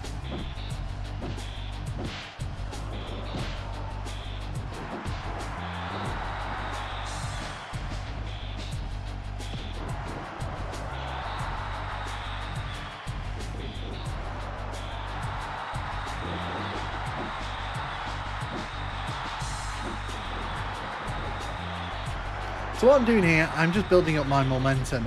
The aim is to try and get the bar to turn red and then start flashing, because then you can do finishers. Finishers do a lot of damage, which is why I'm trying to do them. So these two are fighting away, and obviously the bluer the bar gets, the worse things get for them. It means they can't reverse as often, it means that the momentum's kind of against them.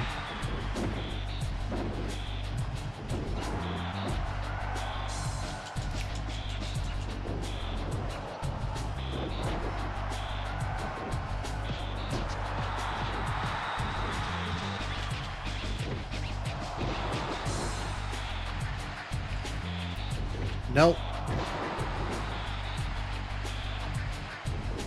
So I'm trying to get as many finishes in as I can in the time, because it does the most damage.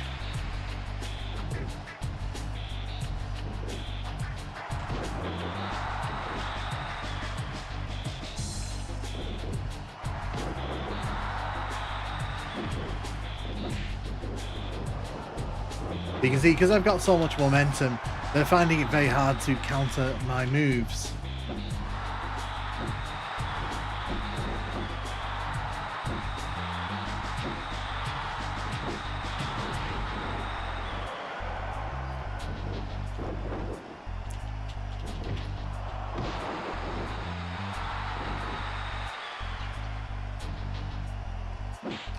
Don't be an idiot. You're being an idiot. So Benoit stops me there from doing my finisher. The one thing I have to be careful of is being knocked out and then the other person stealing the pin, which is kind of what happened in the last match. Wait, so Austin's been busted open, so if you're wondering why Austin's face looks like that, that's because apparently, you know, all it took was one headbutt to the head.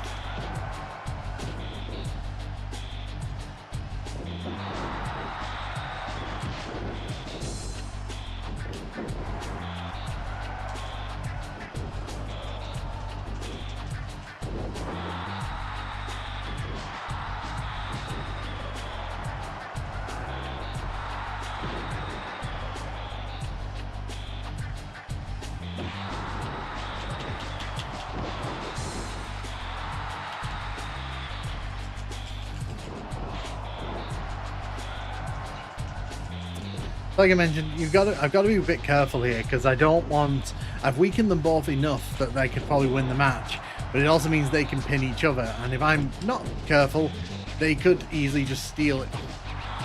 You both stop double teaming me. That's not what I want.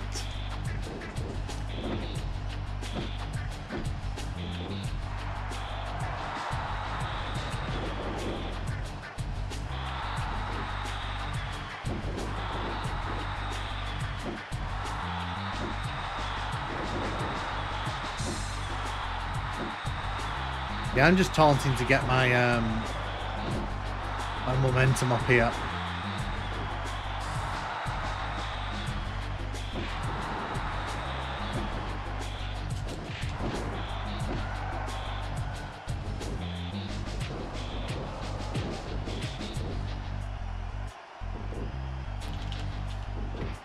I hit stunner on you. Look, see what I mean? He saw the opportunity and went for it.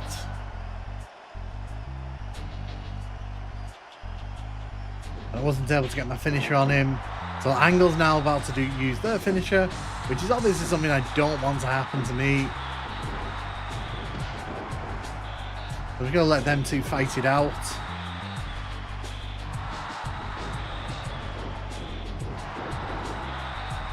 So he's lost his. So after a small amount of time, if you do a taunt when you're flashing red, you do get kicked back down to like normal level.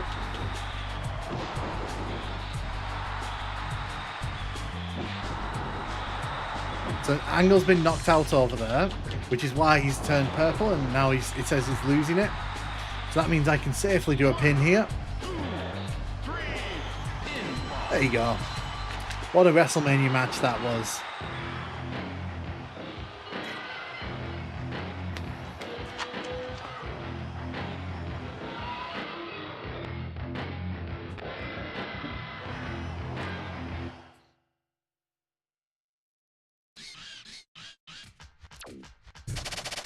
We get some money for that win, which is good, because in this game you can buy things from the shop like wrestlers and moves and taunts.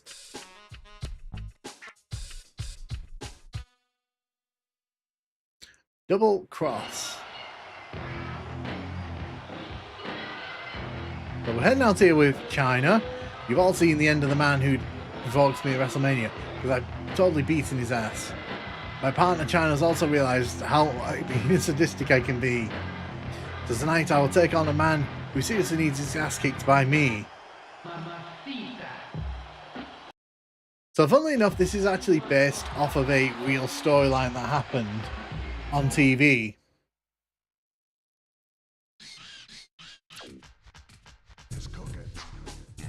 All the requirement is to win this match.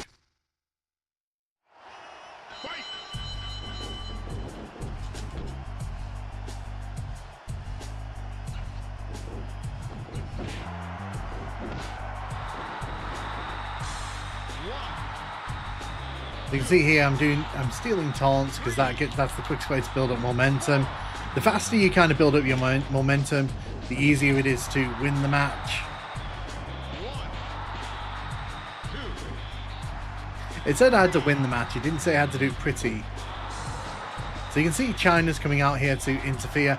This is why I was trying to be quick, because I kind of remember that she interferes and she basically fights against me.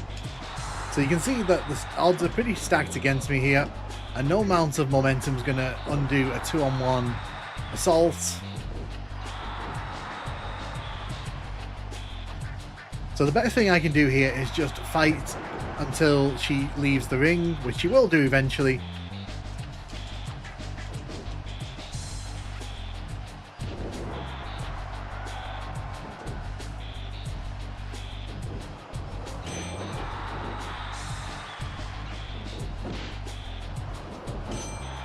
Yeah, she did just low blow me, and the bell did ring because she low blowed me.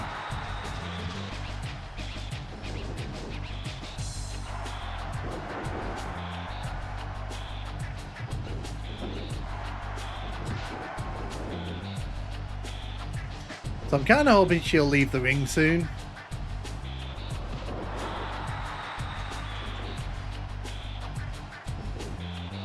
As you can see, this 2-on-1 assault, it's very hard to fight back from this.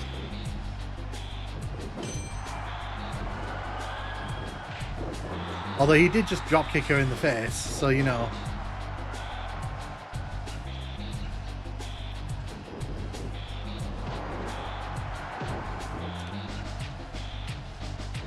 What kind of weapons do you want to see in FPS? I'm thinking of ones that aren't very common. I always like crossbows. I feel like crossbows are very underrepresented.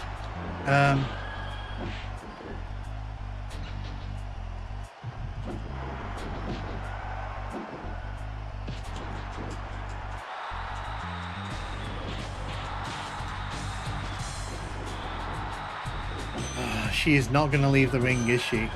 She is not going to leave this ring. So this creates a problem for me because it means that... Oh, she is. Okay. So now she's leaving the ring. I can actually have a proper match with Eddie. But it's left me in a bit of a sorry state, so I'm not particularly thrilled about this.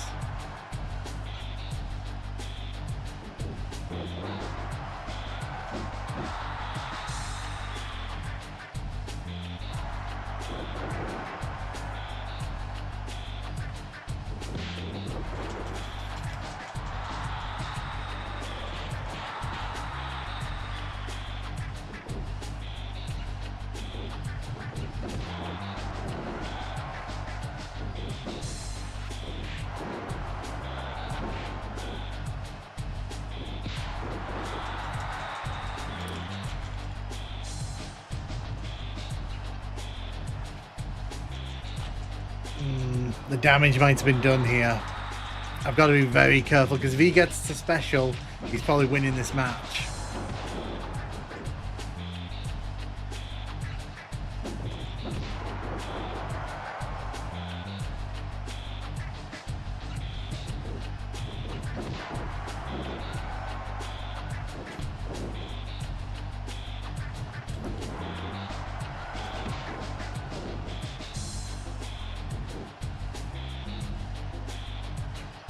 So my aim here is to get him out of the ring. If I get him out of the ring, it takes him a few seconds to get back in. And those few seconds I can taunt and get some momentum back. Wow, he's done a number on me. They did a proper number on me.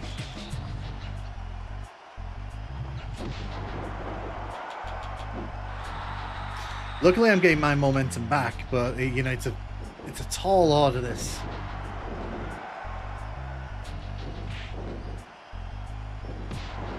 Okay, that's what I wanted. 1, 2, 3. Yes. Come on, get in the ring. And of course you do it in the slowest manner possible. So hit him with as many stunners as I can.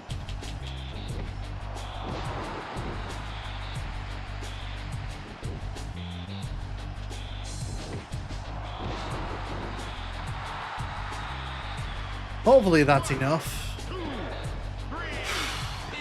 Almost lost that one. Almost lost that one. That was very much slipping out of my hands at one point. Luckily, managed to turn the tide a little bit.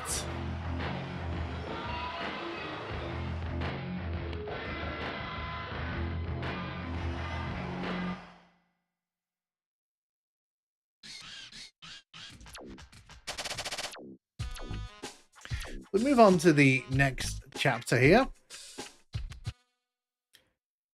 Slip of the tongue. But now you can see these two are a couple, much like they were on real life WWE TV. Oh no, I know exactly which promo is coming up here. Contrary to what you may or may not believe, I'm absolutely ecstatic you two are together. I'm so glad that you two have hooked up. But tell me, in your little relationship, which one of you... Oh no. And just out of curiosity, which one of you two has the bigger package? Yes, it was the early 2000s. It was the early 2000s. That filthy, dirty, skank bottom feeding trash bag hole.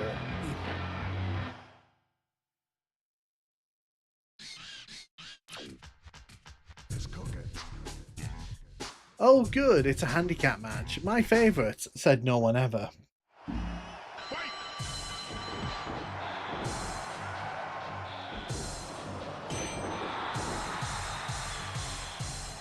The problem here is if I lose control of this match early, I'm probably not getting it back.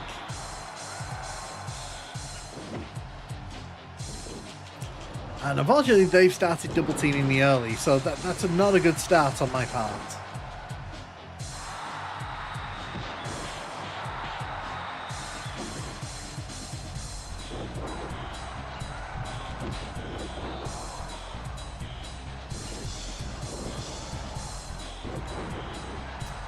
Oh dear.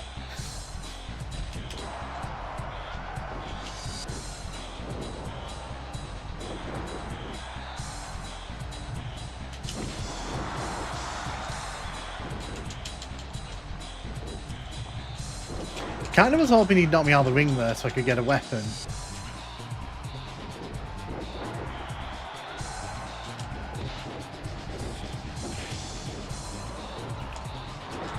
Rather infamously, by the way, Steve Austin refused a match against China at SummerSlam 1999. He didn't fancy the idea of facing a woman in the main event, which I kind of get.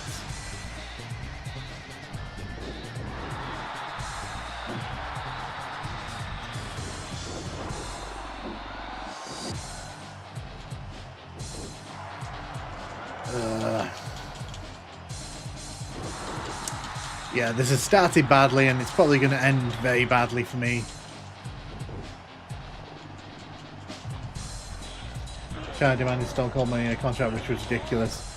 I mean, you say it was ridiculous, but the thing, John, is, like, she was one of the biggest faces in the company, and also, number two, she had just been cheated on by Triple H by the boss's daughter, with the boss's daughter. So she kind of had room for leverage, I think, in that discussion. But yeah, I do agree, like, asking for like $1 million a year was a lot.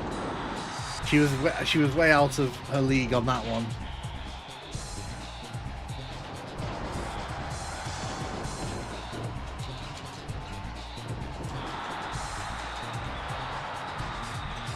Oh, that's the worst way to get up.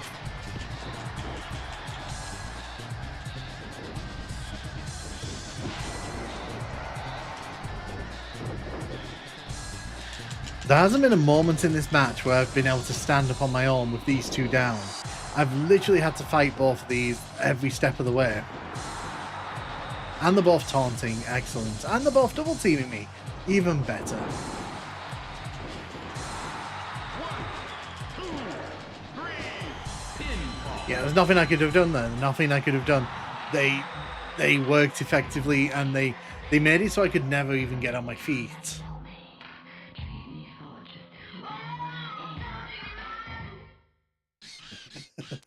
Look, you know, I said at the start, like, handicap matches, you got beat up by. I mean, to be fair, China's pretty tough. To be honest, I don't know if I'd take it as a negative because she was like pretty tough.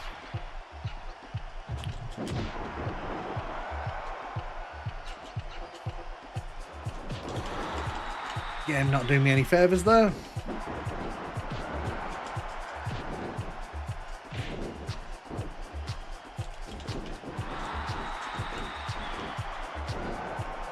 So basically what I'm trying to do here, I'm trying a different tactic of, I'm trying to not give them time to get the sort of taunts in.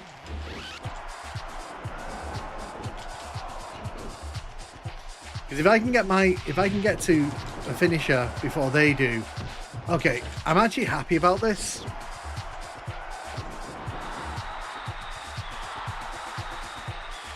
Because I think only one of them is ever going to come out of the ring. Oh no, they're both coming.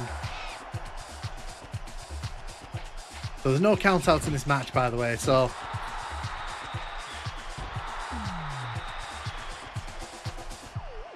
how long do you play one game before moving on to the next? An hour. So this game we have been playing for about 40 minutes now.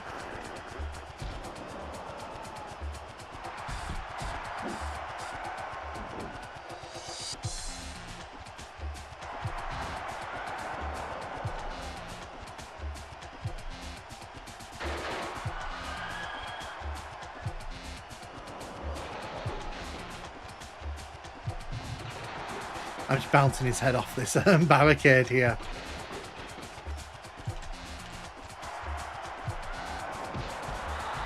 So in this stream we've done 3, and that's probably going to be the limit for this stream, depending on how long the stream is, to be honest. If I do a 12-hour stream like in this format, then obviously, you know, the scope is open for doing a whole bunch of games.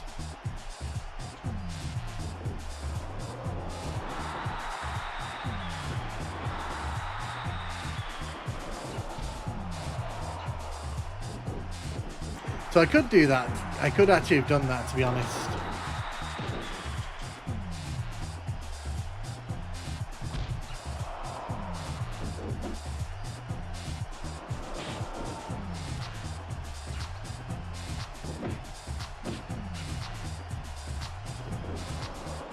I don't know, to be honest. I've never really looked into that.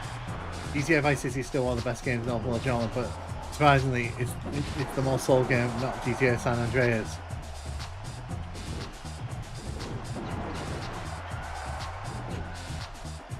I'll have to check that because I'm pretty sure that San Andreas, because I pulled my list from a game database website. We'll have a look. I'll check it. Oh my God, China, you monster.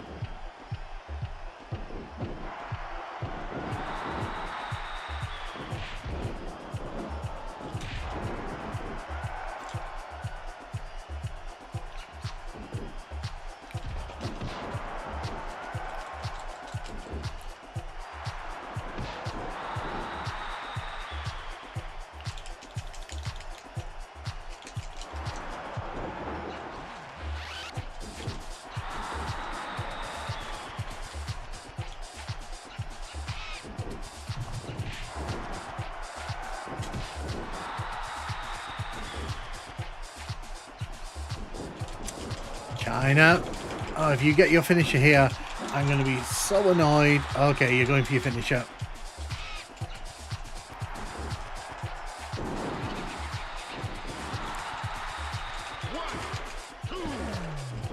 Yeah. that didn't go well either.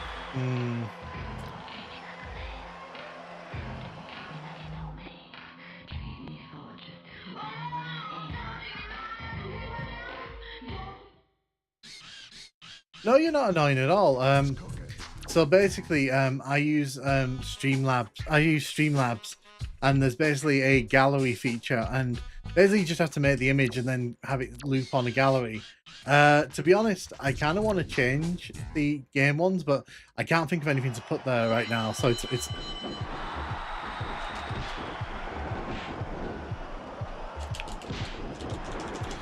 but yeah,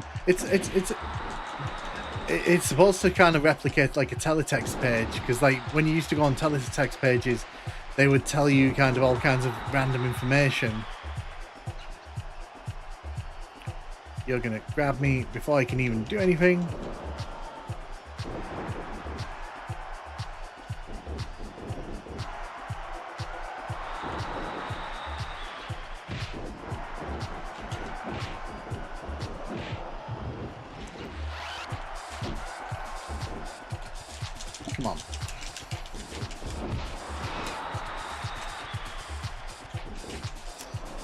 It's the double. Yeah, I got it. I actually dig it. I think nice. I'm glad you like it. Like I said, it's mainly just because I have never seen anyone using like a teletext overlay in their stream, so I was like, oh, that'd be a pretty fun thing to do.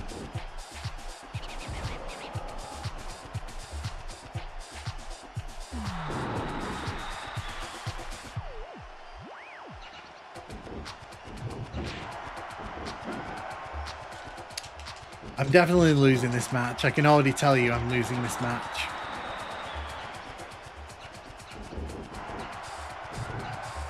I want to get out of the ring, but I can't figure that one out.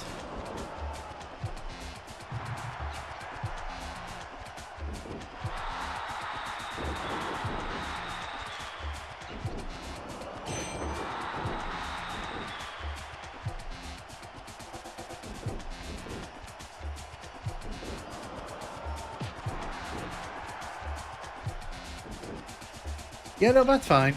Like I said, I think San Andreas was the most... I mean, one game keep going around is Tales of Symphonia. I played that because someone bugged me back in the day to play it, and I thought it was okay. I didn't think... They were going on about it like it was the greatest game in the history of, like, everything.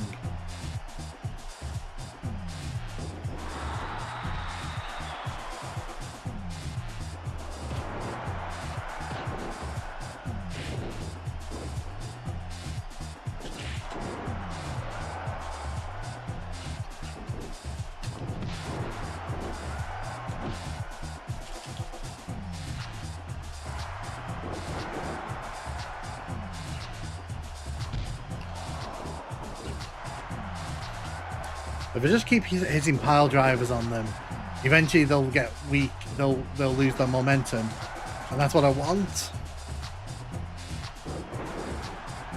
This is like the first time in any of these matches I've actually been able to get a decent bit of momentum going.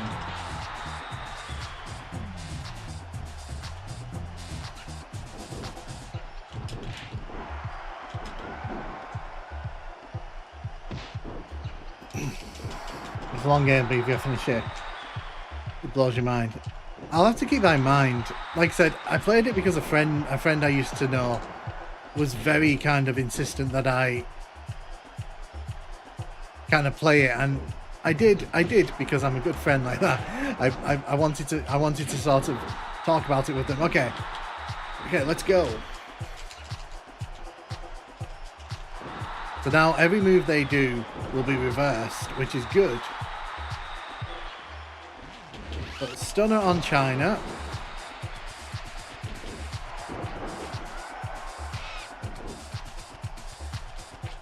So now that I've got the control... Oh, you...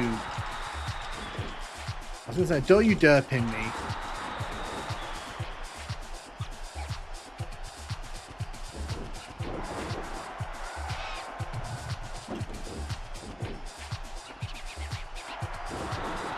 So right now I'm just fighting for my life. I'm not really doing anything in particular.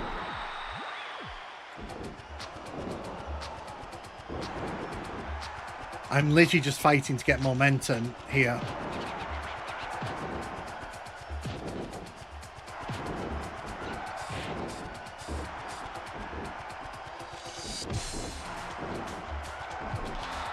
Stunner on Eddie. Stunner on China. She's getting straight back up, so...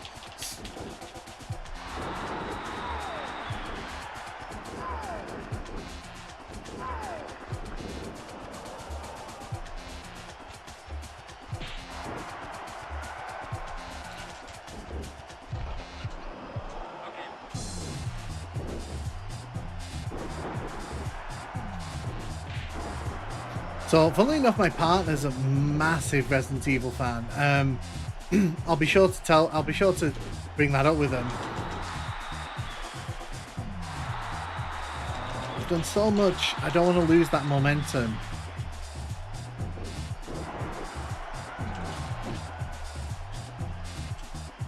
I've done really well to sort of turn this match around.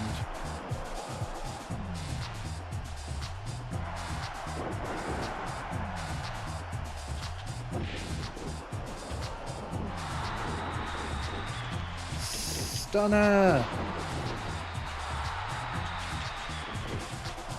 Stunner! Have I done it? Oh, we did it in the end. Let me ask this. I never owned a Nintendo console and wanted to own something from the DS family. Should I get... I would recommend getting... Unless you're going to use the 3D features, I would recommend getting a 2DS. And a 2DS XL. Because that'll play all your DS games. It plays all your 3DS games. And to be honest, the 3D is a gimmick.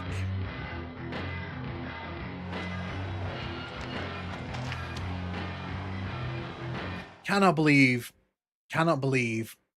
won that. We cut that very close there.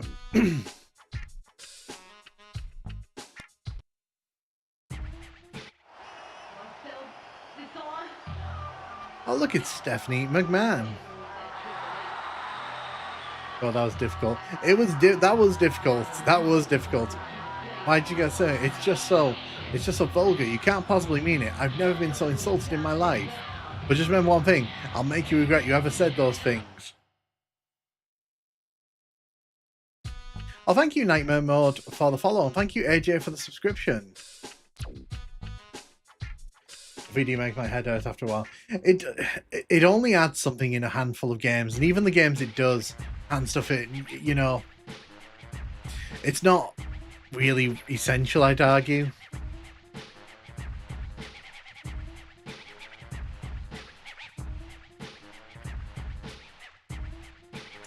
Ah, yes, another handicap match.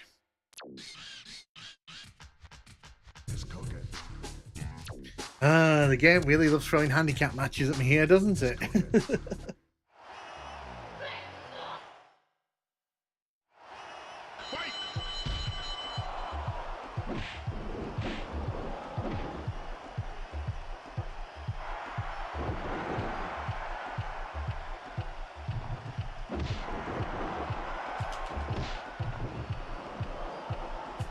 rid of you.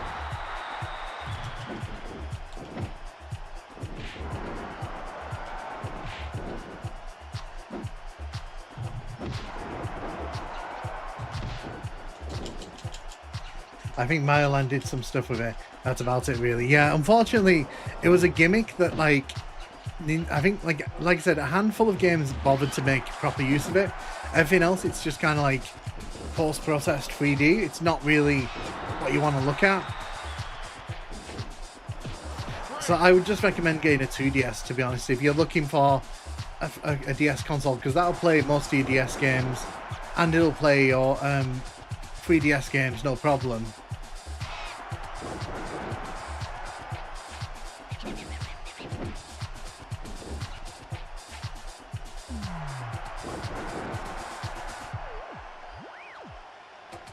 Yeah, doing pile drivers here seems to be the way to turn this entire situation around. So even they're doing it now. they followed my lead.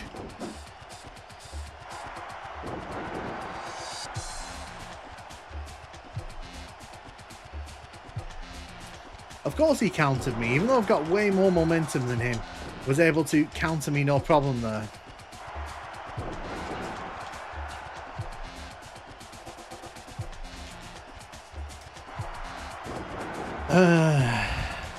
So this is the game being a bit dickish here. I had much more momentum than them, and I was trying to reverse, but it was not letting me. But when they want to reverse, there's absolutely no problem.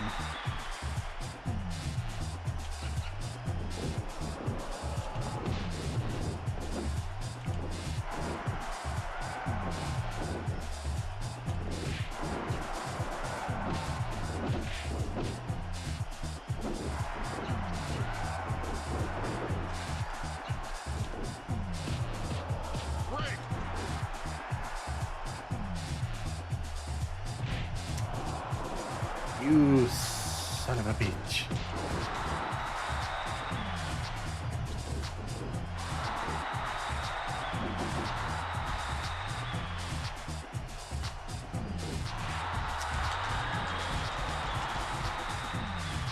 So the only annoying thing is that I lose momentum when I'm outside the ring. They don't.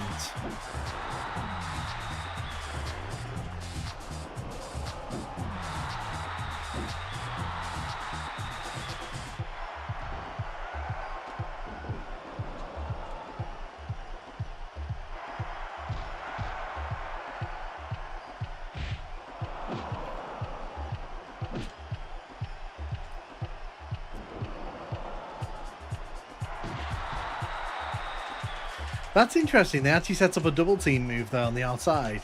I don't think I've seen that before. That's pretty cool.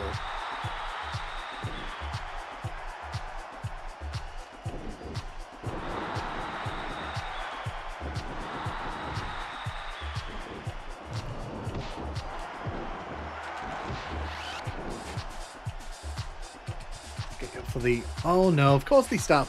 Of course they, when you've got higher momentum, I don't get to do my move. What are your thoughts on Duke Nukem Forever? It's definitely something I want to look at.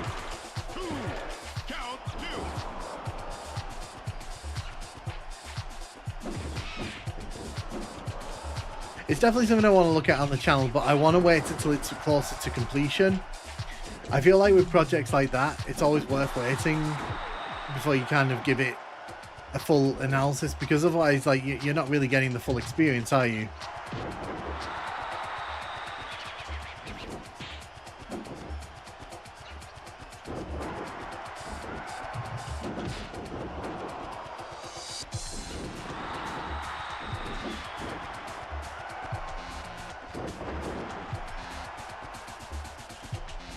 So you're going to counter this? Oh no, you're not. Okay.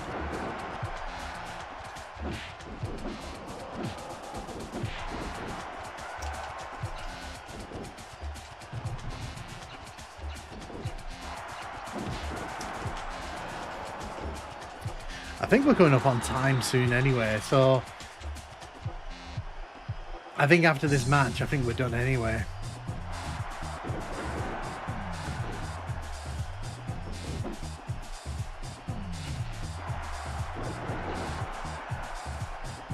I will say though, like, if NBA Jam does show up on the stream at some point, I'm gonna hate that hour. I can tell you already.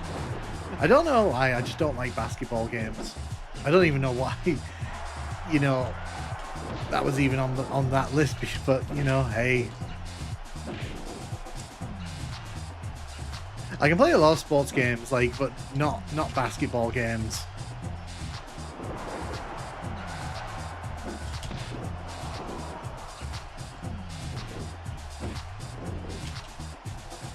Eat another pile driver and shut up.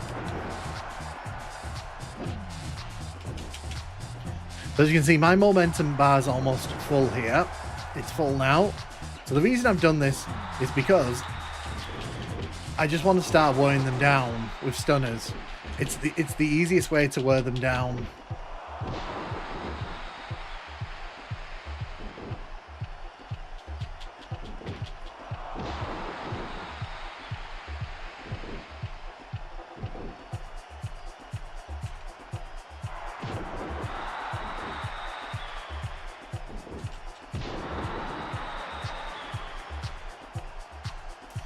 So now that I'm dominating this match, it's going to be a lot easier for me to sort of finish it with a win. Of course, though, you countered.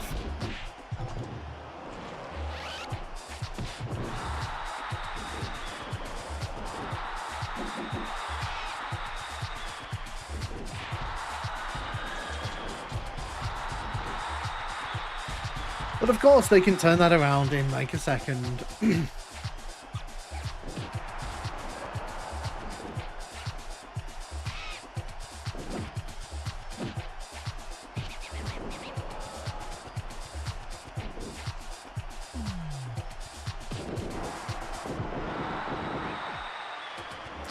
Something tells me I'm going to lose this match. Something just tells me I'm going to lose this match.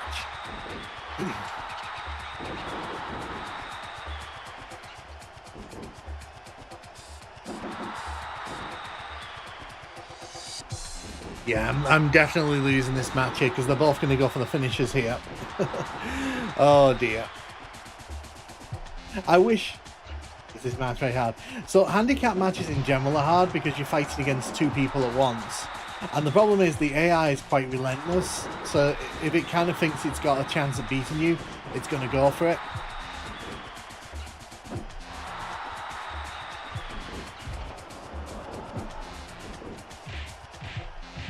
He's going to go for the X Factor here. I think that's probably going to be the end of the match.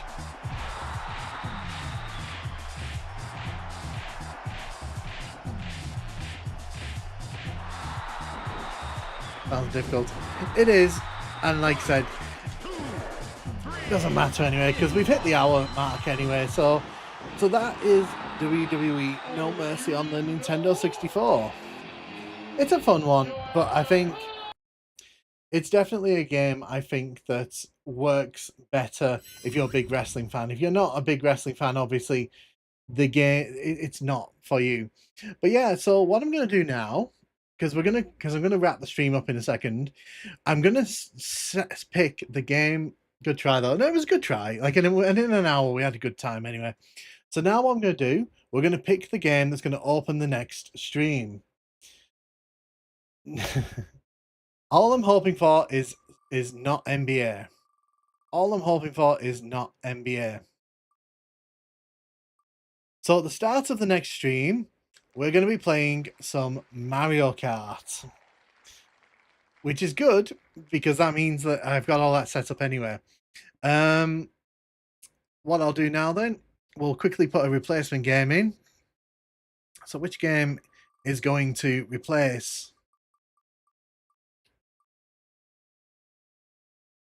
There's going to be a Game Boy game. Oh god, oh god, oh no.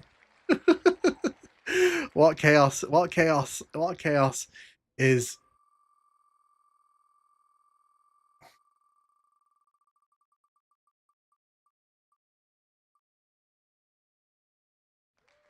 So I'm going to add Miss Pac-Man on the original Game Boy to the roster. Hooray! Aren't I delighted at that? No, I'm not delighted at that. That's pretty awful. So yeah, at the start of the next Retro Roulette, which will be next midweek, next week sometime, I will be playing Mario Kart 64 for an hour. Imagine if those DS games in Retro are. I mean, I can play DS games. So I mean, if people want to add them, the only problem is obviously there's only a handful that came out before the early 2006 cutoff. So you'd have to be very careful in which games you picked. But yeah, it's been a really fun stream. Let's jump over here. It's been a really fun stream. So just to recap, we played some Croc, we played some Crash Bandicoot 3, and we played some WWE No Mercy. And that is the Retro Roulette. We don't know what we're going to get in the Retro Roulette. It's going to give us what it wants to give us. And tonight we got a lot of variety, apparently. But yeah, oh, thank you, James. I'm glad you enjoyed it. And I hope everyone who's watched it has enjoyed the concept. Like I said, this is going to be a weekly thing. There will be weeks where I don't do it, where I might stream other things, but the Retro Roulette will be a very regular feature on the channel moving forward. But yeah, I just want to say massive thank you to... Oh, well, thank you. I just want to say a massive thank you to everyone who has hung out in the stream and made it so much fun. It really does mean a lot that people are checking out the streams and enjoying them. But yeah, I'm going to head off now. So have a good one, stay safe, and I'll catch you on the next stream.